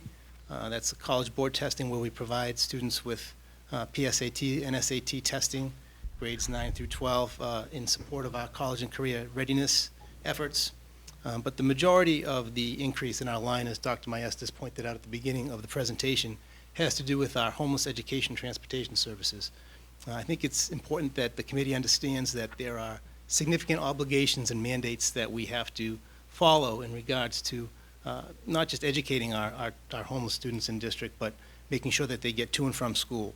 So under the McKinney-Vento Homeless Assistance Acts, students have a right to immediate enrollment in school. They have a right to transportation to and from their school of origin through the duration of their homelessness. And they also have the right to remain in that school of origin for the duration of the school year, although once their homeless status ends, we no longer are required to transport them.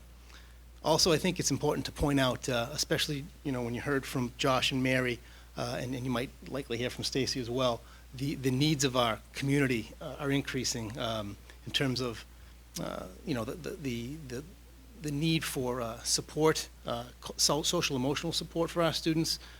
We're seeing an increase in our involvement with DCF, and there are many different categories where students can qualify for homelessness, including being doubled up with a relative, being an unaccompanied youth, being in shelters, hotels, motels. But the largest percentage of students that we have who are considered homeless or McKinney-Vento are either awaiting foster care or are in temporary foster care. And that has heavily involved with DCF, and we have strong communication lines with them. And that really represents the increase in the numbers that you're seeing in our budget. So just to give you a quick rundown, in past years, our McKinney-Vento student numbers have hovered around 100 students, going back to like FY12, 13, and 14. That represented about $200,000 roughly a year in transportation, either within Plymouth or cost sharing with towns that are oftentimes adjacent to us, oftentimes not. We'll go up to 45 minutes to an hour and transport students. That's based on the regulations that the Department of Education gives us. Last year, our numbers increased. So the total was about 165 students, and our numbers mushroomed on the transportation costs. And we try to get a handle on this, and we try to project and predict as much as possible, but it gets very difficult. I can say that what we've experienced is really the number of homeless students and the duration of homelessness increased significantly last year. That's the easiest way to put it. We did get one good piece of information over the summertime from the Department of Education where they've put a limit on the number of days where a student can be, quote, awaiting foster care or in temporary foster care, which there was no prior limit before, which is now 90. Monitoring things, so on the 91st day, we're making sure that if we're not required to transport anymore, we won't. We hope that cuts our costs a little bit, and we're just really trying to track and monitor this as much as possible. So that's the McKinney-Vento piece, and I'm happy to answer questions, if you have them about that. We also have an obligation to transport our ELL students, and there's a slight increase there. Now that we've anchored 5 schools, we sometimes have students who are not districted for those ELL schools, yet they require services. And if they do, and when they do, we will transport them. It's not quite as expensive as the McKinney-Vento transportation, but we're seeing an increase there. There's about $12,000 designated for that. The other line where we see some fluctuation is our district, my office pays for the tuition for Massachusetts students who are in recovery schools, sober schools, and right now we have $12,000 designated for that line as well. So just in summary, you know, the Student Support Service Office is sometimes the unfunded mandate office to some degree, not completely, but at times it is. And I would say that the unpredictability of these budget lines, homeless transportation, ELL transportation, general ed tutoring, and tuition for recovery schools can account for the fluctuation in the numbers. Thank you. Any questions? Okay. Stacy. I'm Stacy Rogers. I'm the Director of Special Education for Plymouth Public Schools. I'm Cost Center 353, and I typically have the highest increase, so I'm going to apologize in advance for that.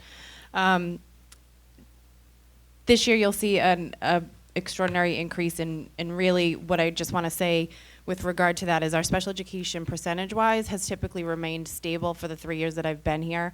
But I will echo what everybody I think has said tonight is that the students that we're seeing, their complex needs are even more complex at this point in time, which is requiring some additional support services for those students.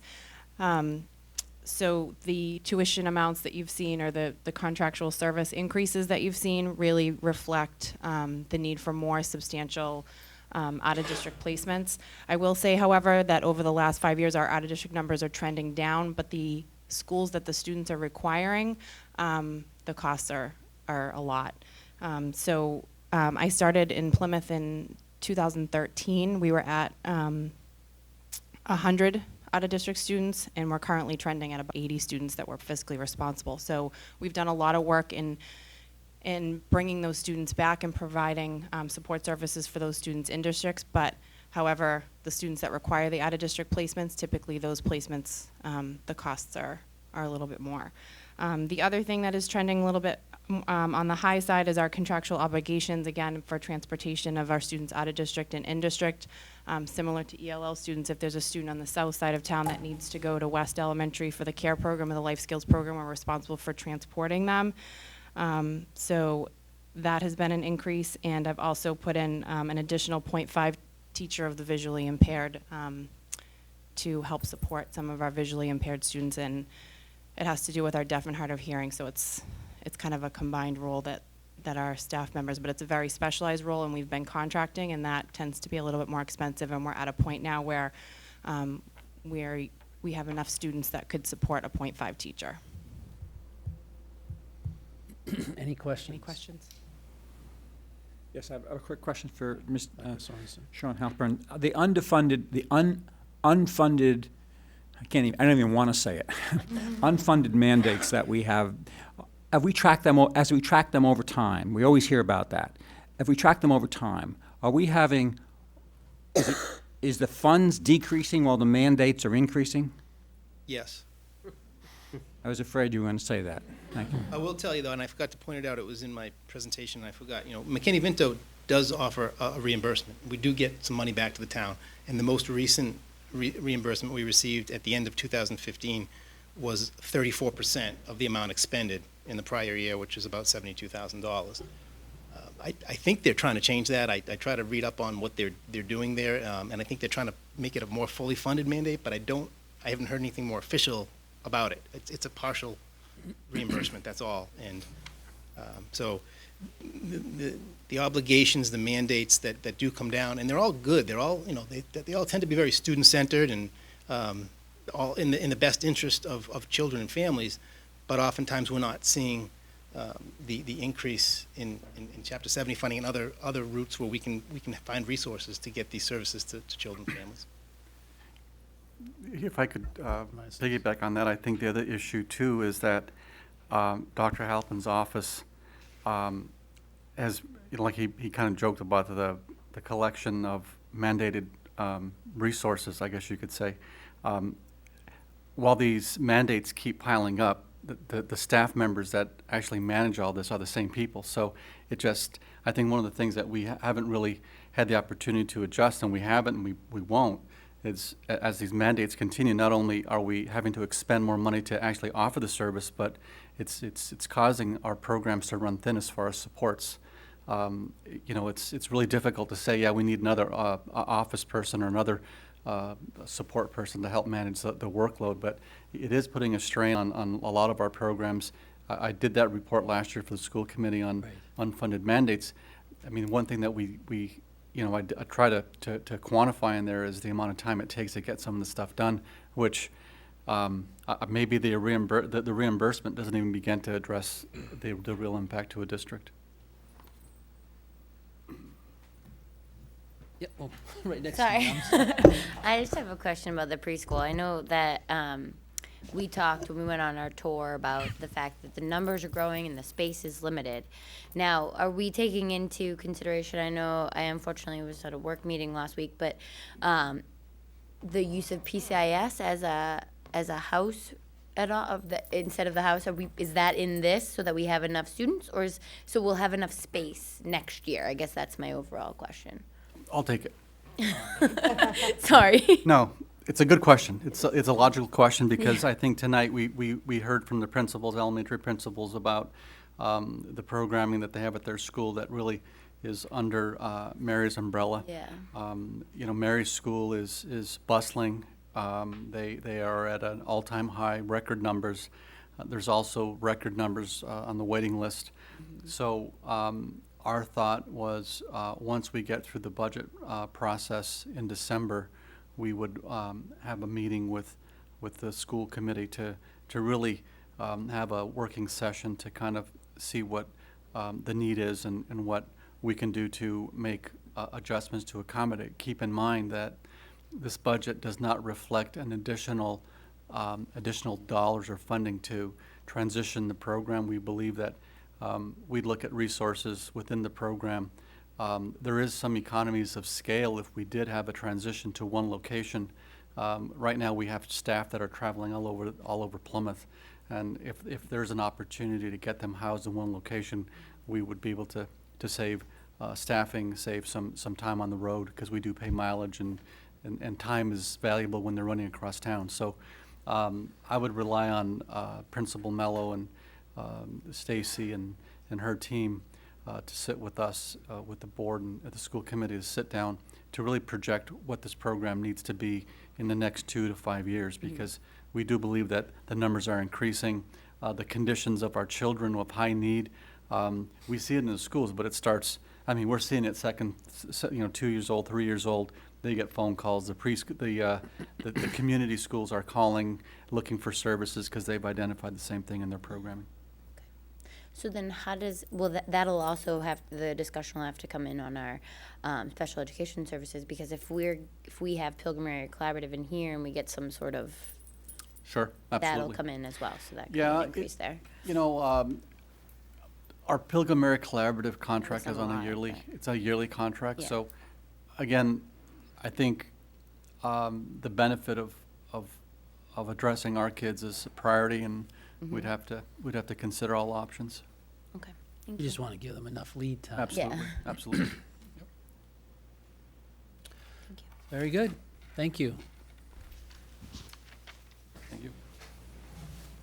Next category is the Pupil Services.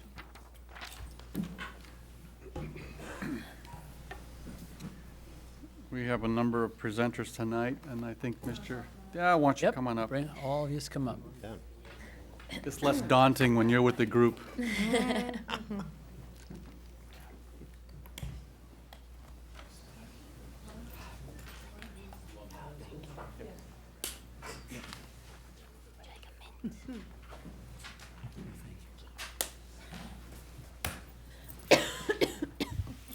Very good. So first up, we have Visual and Performing Arts. Good evening. My name is Mike Cable. I'm the coordinator for Visual and Performing Arts for the Plymouth Public Schools. I am representing at the moment Cost Center 347, which encompasses district-wide visual and performing arts. So we look at things, contracted services for transportation to festivals, transportation for bands and choruses and art shows.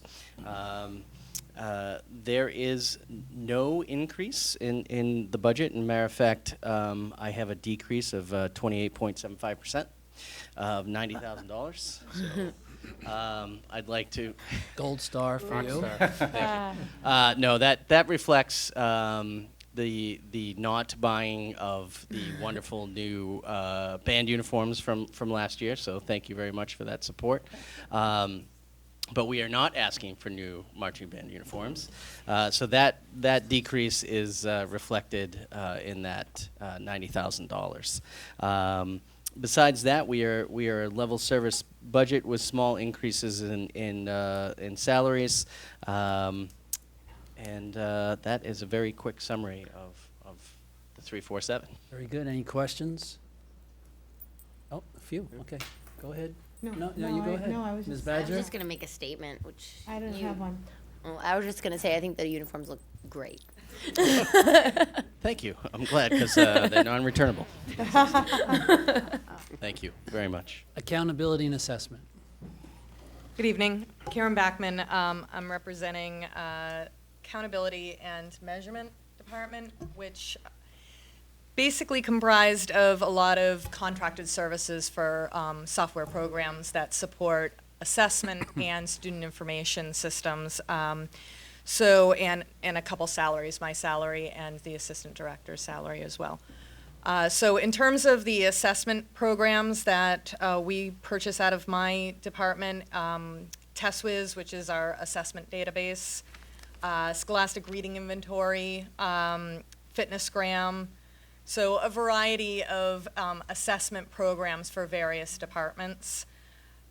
We also have the student information system contract, so for Aspen, for Follett's Aspen, and a small amount for National Student Clearinghouse, which is tracking all of our alumni in terms of where they're going to college and their persistence. So we have that data to look at and analyze. There was an increase. The only increase in my budget was for the transportation software. Up until this point, we've been using, for a very long time actually, we've been using Edulog for our transportation software. That's what First Student uses. And then we're also able to access that program as well. We also use that program for redistricting when we have to figure out the school districts, when we move things around. We decided to move to a better program for a variety of reasons. It's a little more expensive this year. The bigger expense is just a one-time implementation cost this year. It is a little more expensive than Edulog in the long term, but not as much as I have in there this year.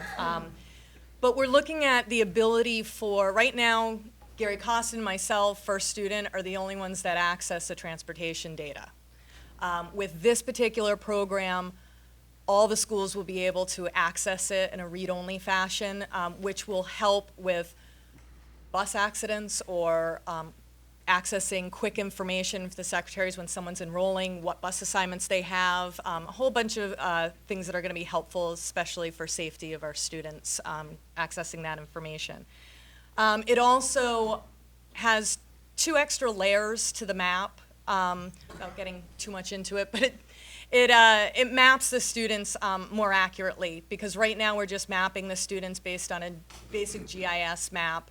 And so if you have a street, there's 100 street numbers, it places them equidistant on that street, regardless of where the houses actually exist.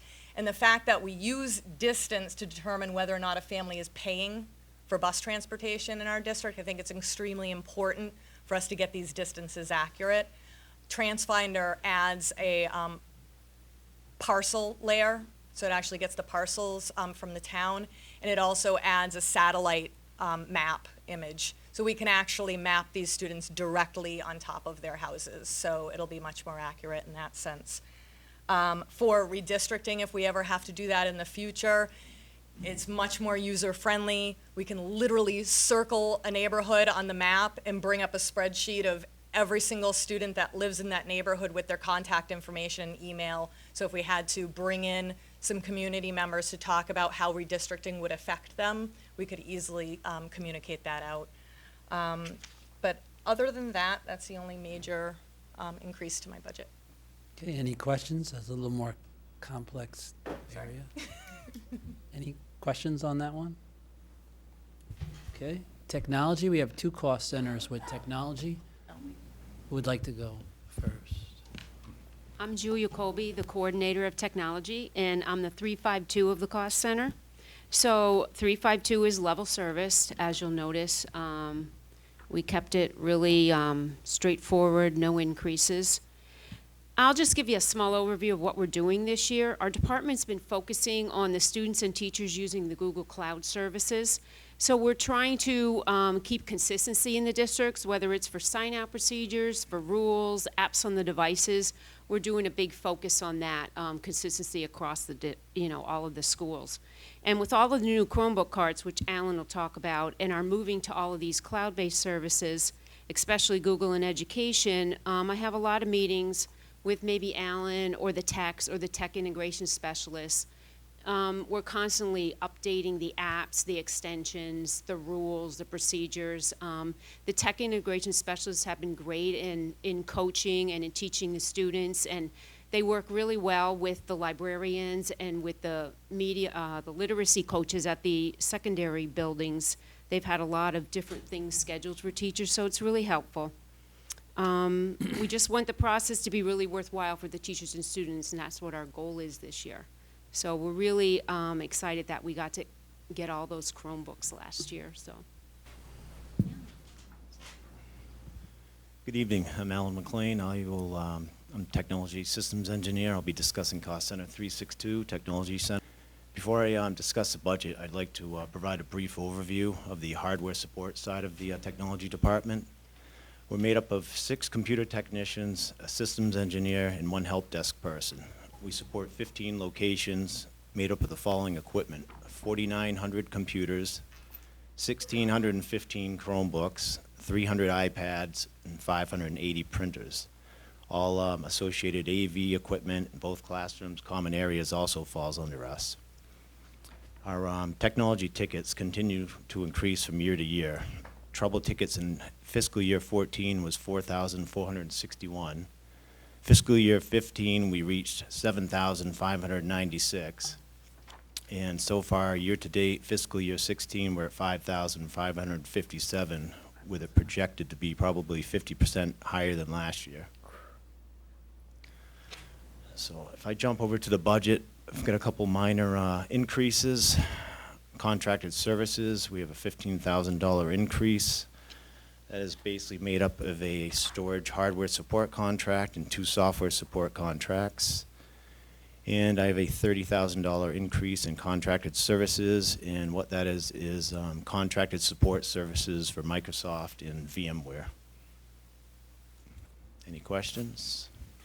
Very good. Anything there? Any questions? Mr. Merrill? Do you feel if your department's understaffed? I do. Yeah. And I have a concern about the aging of our equipment too. I mean, 5 to 7 years on average is where all the equipment sits, so I have some serious concerns. Yeah. Thank you.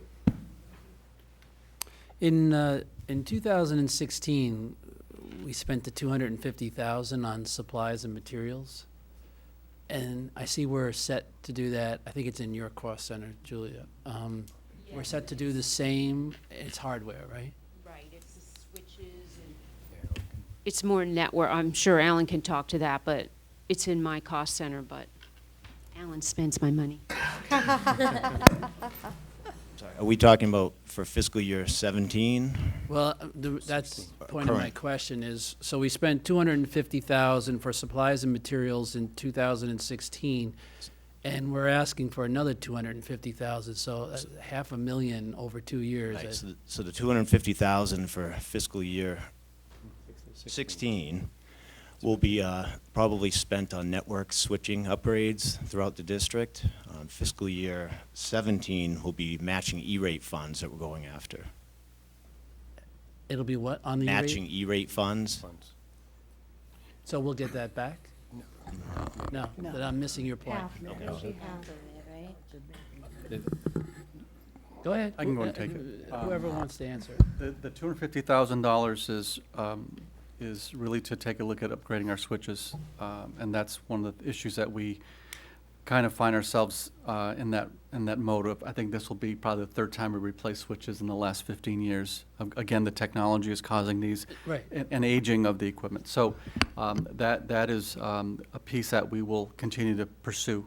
The $250,000 for this school year, we're going to look at, for the proposed budget, we're looking at technology along that same lines, but the benefit of having that $250,000 is we can actually maximize that with coupling it with electronic rate reimbursement, federal government dollars. So where we can buy $250,000 in additional switching, we can actually, $250,000 for this year, for example, we can actually couple that with more purchase power with E-rate funding.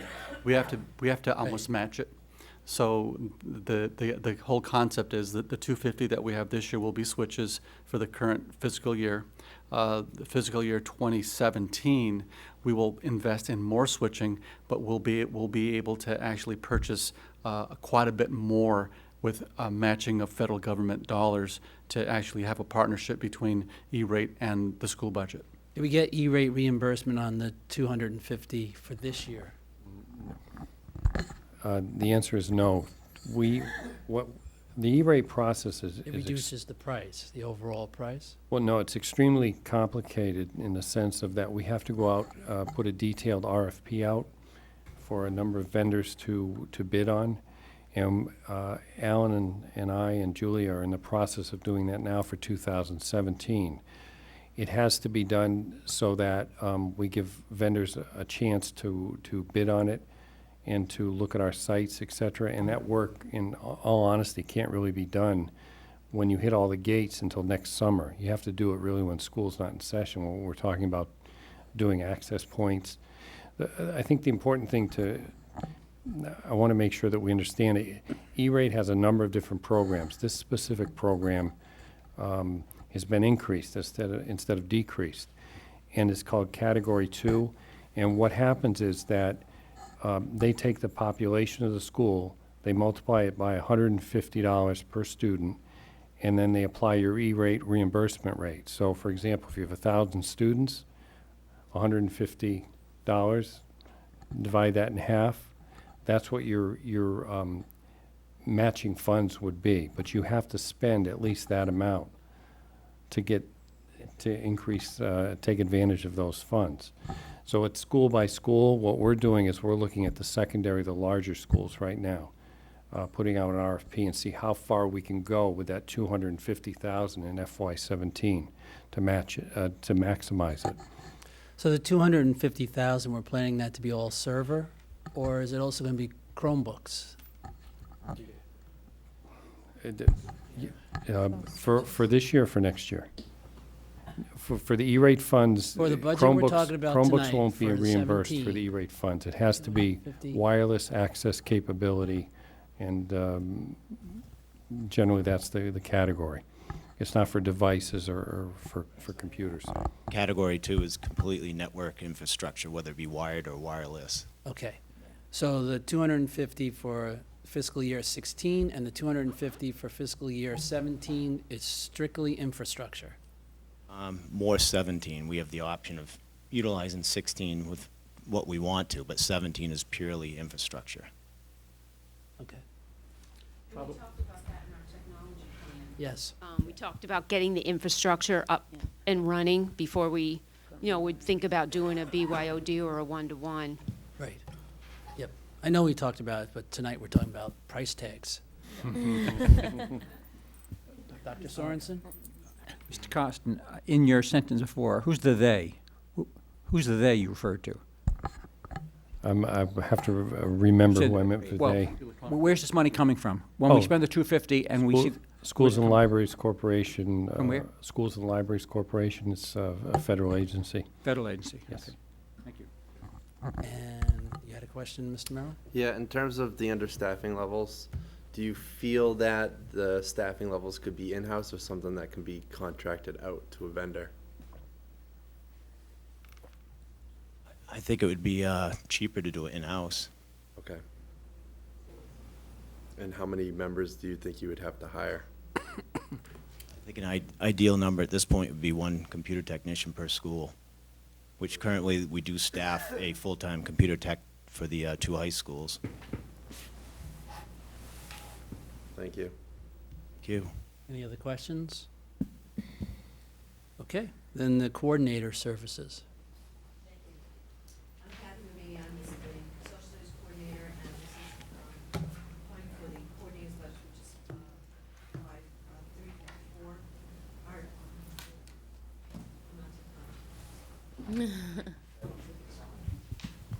354. Sorry, thank you. It's line item 354. It's the coordinator's office. It covers the 4 academic coordinators and 2 administrative assistants that we share. It's a level service budget. There's a minimal increase in travel and dues. We have cover professional development is a big part of what we do in the district. So our budget covers basically a copy machine, supplies for the copy machine, and a little bit in for outsourcing of some printing if we have large jobs. We are working more to put more things online. We use a lot of Aspen, the Google Classroom, trying to post a lot of this stuff so it's not being printed. But sometimes when you are doing training or bringing in programs and speakers, there are sometimes we have large jobs that we do use some outside printing. But basically it covers the cost of 4 coordinators, 2 administrative assistants, and a very busy copy machine. Very good. Any questions? Thank you.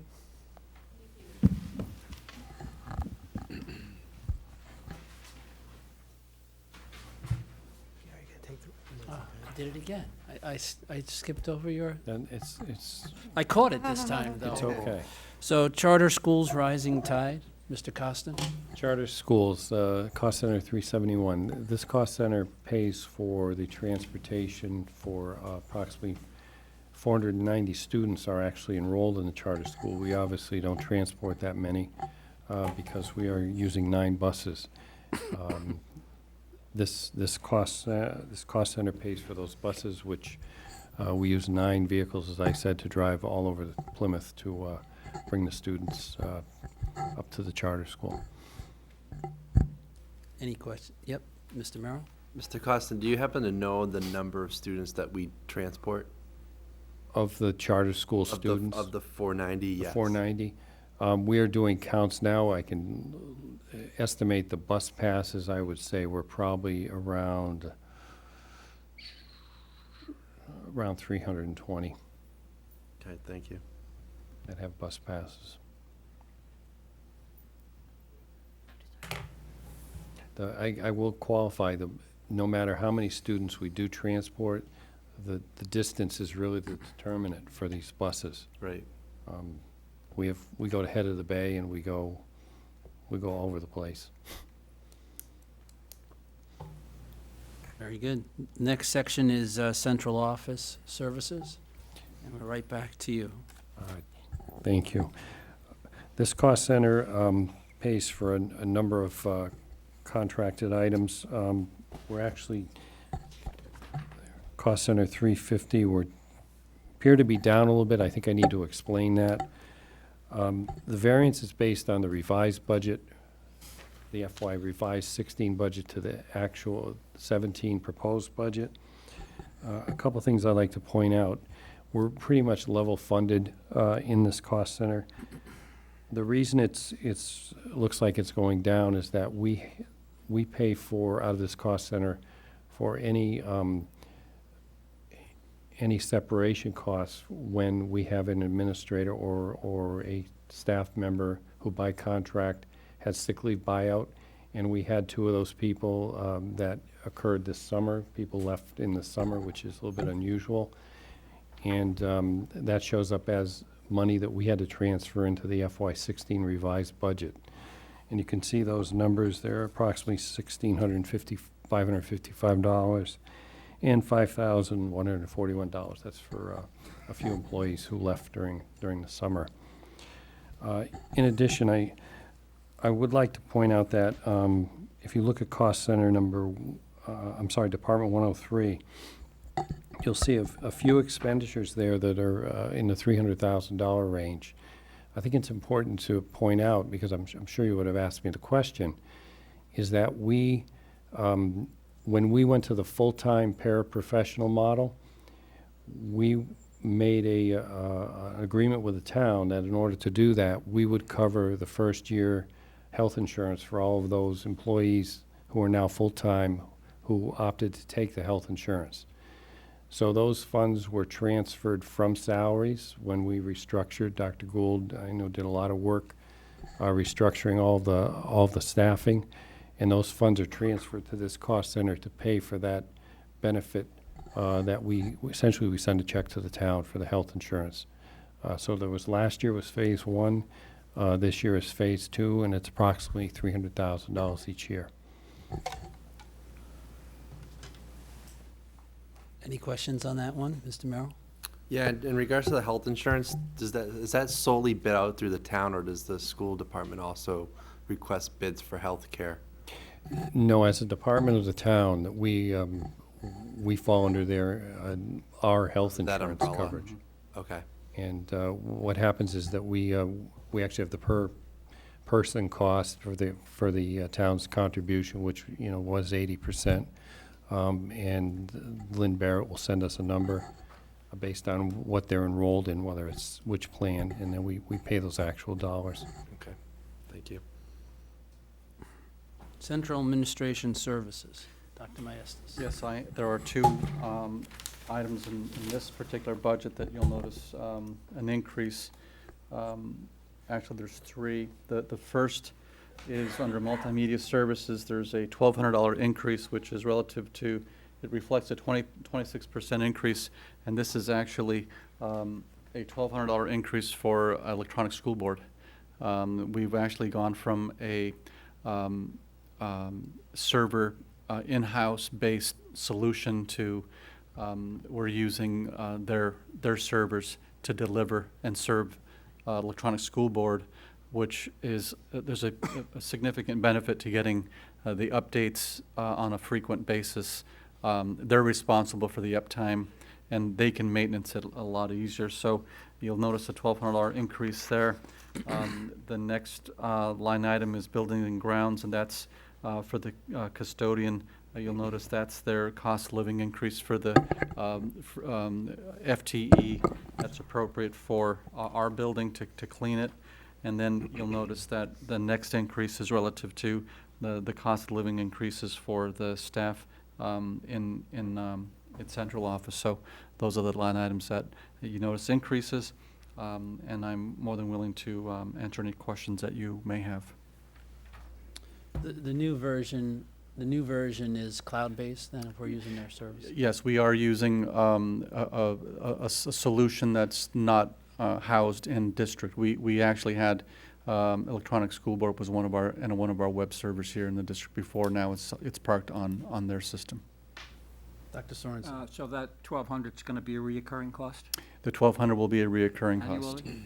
It will be annually. So the total cost for our package is 5,700.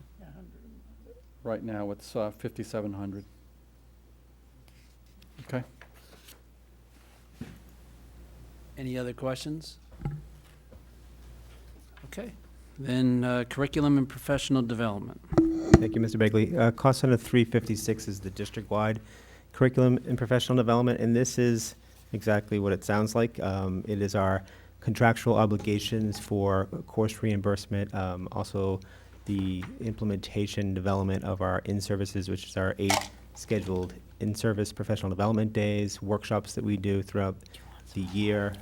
It also covers our full-year professional development for next year, supplies and materials for curriculum development that we do during the school year as well as in the summer months, as well as any training mandates that we may be responsible for through the Department of Ed. It also houses our Connect Ed, which is our all-call notification in here, and that is our budget, so it's a total of $525,900 for FY17. Any questions? Human Resources. Thank you, Mr. Begley. I have a very simple budget, and the only thing that was changed in ours, we eliminated an attendance program that we used with our staff and brought it in-house to a program that we already had. You've heard our Student Information System, Aspen. But what we did was just move that money to our legal services, which is typically running short a little bit, and we always have to come back to it. So we just moved that money into there. So the budget stayed the same. Overall, yes. Okay. Business Services and Operations. Thank you. This cost center essentially is level funded, but I do need to give some explanation here, because if you look in the previous fiscal year, this cost center was about approximately $140,000. Now it's over $5 million. So Explanation is due. I promise I'm not adding a lot at the business office, believe me. The reason it's up so much is what we did was it really has worked well for us to transfer all the utilities and the bus transportation into one cost center. If you recall, in previous budgets, we had it allocated by school. And the reason that was done for a few years, for many years, is that the thought was that the Department of Ed was going to ask for a report on all those items per school, per building. They don't intend to do that. And honestly, for our management purposes, it's a lot easier to have it in one location. So we transferred all of that after we developed the budget. We revised FY16. So while this budget looks like it's a large increase, it's not. It's just a reallocation. There are some items that are up and down overall. It is a 0% increase. The items that are down are utilities. The items, one item or two items that are up one is for propane for our propane buses, which we had not budgeted for previously, as we had added those in the middle of a budget cycle. And the other item is our traffic control crossing officers, which we went out to bid, and the price came in more than we had previously budgeted for. Be happy to answer any questions. Any questions on that? Reallocation or anything? Any questions on that? Yeah, how many propane buses do we have? We have currently have three propane buses that we're operating, two 71 passenger and one 28 passenger bus. The solar renewable? We always come back to solar, don't we? Bring it home on solar. Sunset. Cost center 371. As you can see, this cost center is really pretty much level funded, and put a little bit of an explanation here. If we did not have solar, we would be paying $1.7 million for our $1.75 million for our electricity. What this cost center represents is that essentially it is the payment to the solar farm owners for the production of the electricity.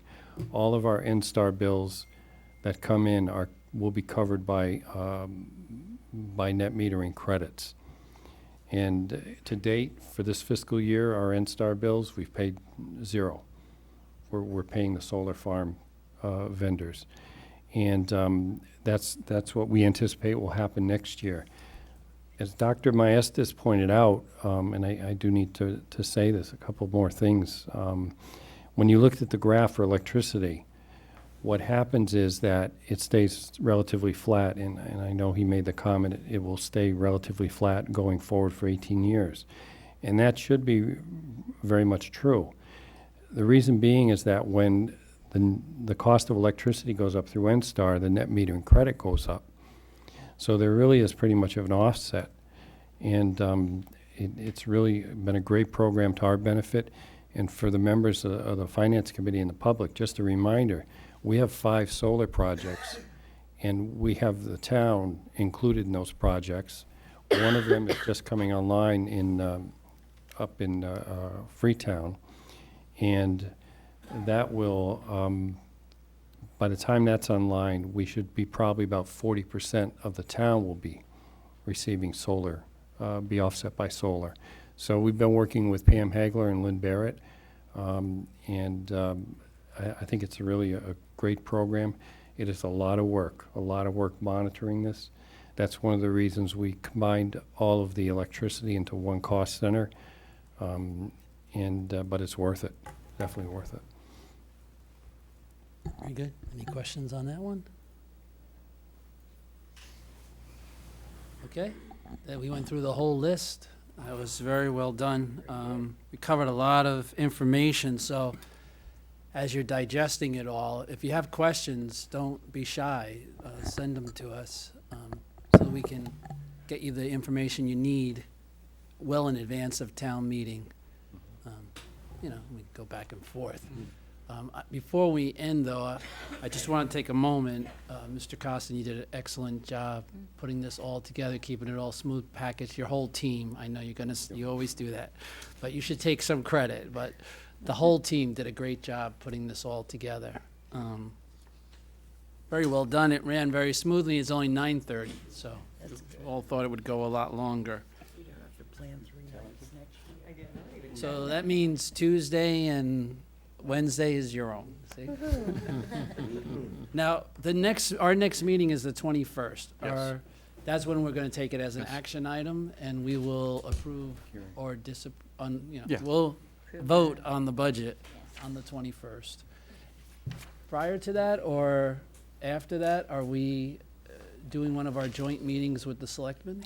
Yes, after the 21st, our next meeting is 21st, we'll have a public hearing to start the meeting, have an opportunity for the general public to chime in and comment on the budget. Then it'll turn over to you, Mr. Begley, for action on the budget. Of course, allow members of the committee to ask any follow-up questions. Similar to your statement to Mr. Merrill, if there's any question the committee has for follow-up prior to that meeting, we'd like to have the opportunity to provide information for you. There is, I will check with Town Manager Origi to see what's the date of that joint meeting, and I will have that meeting sent out to you as soon as I learn it. It's January 12th. It's January 12th. Just learn it. You just learned. So keep in mind that I do know that tomorrow night the town is going to release portions of their budget, and I believe the week after they're going to have some deliberation. But I know January, that's when all the boards will come together, and I think all boards will have an opportunity to really digest the entire package. Okay, now the one thing tonight, and I know it's because it's a self-funded program, but food services, we would normally at least give Patrick some face time to give us an update. Is there anything that you want to tell us, since he wasn't here tonight, as far as watching out for the horizon, what's on the horizon? Well, I think food services has become a moving target for us, and I think it's relative to the changes for nutrition in schools and labor. Labor is expensive, and our program is self-funded. I think there's a significant danger to that program. Our numbers are down.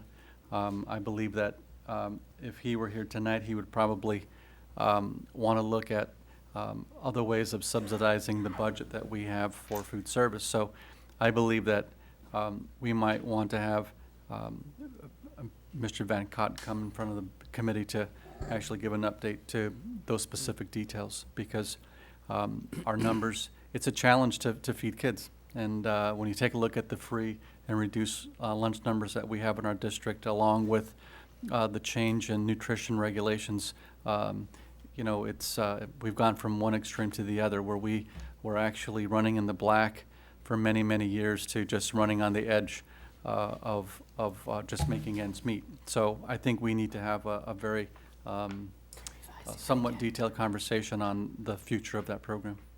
And why don't we have that on the 21st? So that we can take any actions out of there that might grow out of there.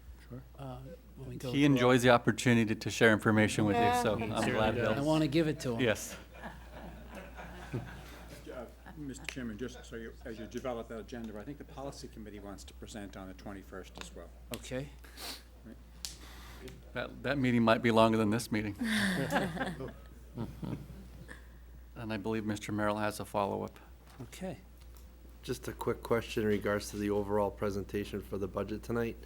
Do you anticipate any change in the formulation for Chapter 70 funding? I know there is talk about that formulation change. Do you anticipate for that to happen for FY17?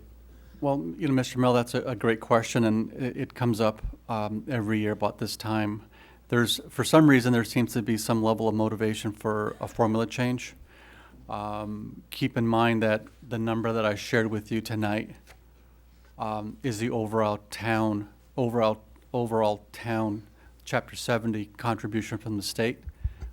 That's before charter school reduction. Okay, so there will be some level of, I do hope that there will be some level of adjustment to Chapter 70. Keep in mind, you know the total of our budget. We get under $20 million of reimbursement, probably about $19 million of reimbursement. So there is a significant void there. I think when you sit back and listen to the concerns that our principals have, their job is getting more and more difficult. The demands of our children in the area of special education, in the area of social emotional concerns. We actually love doing what we do. We enjoy it. We all the people sitting here tonight chose to be in education because they really like helping people. The problem that we have is the contributions that we have for support is minimal. So the burden is on the taxpayer of Plymouth. So, hopefully there's some level of adjustment.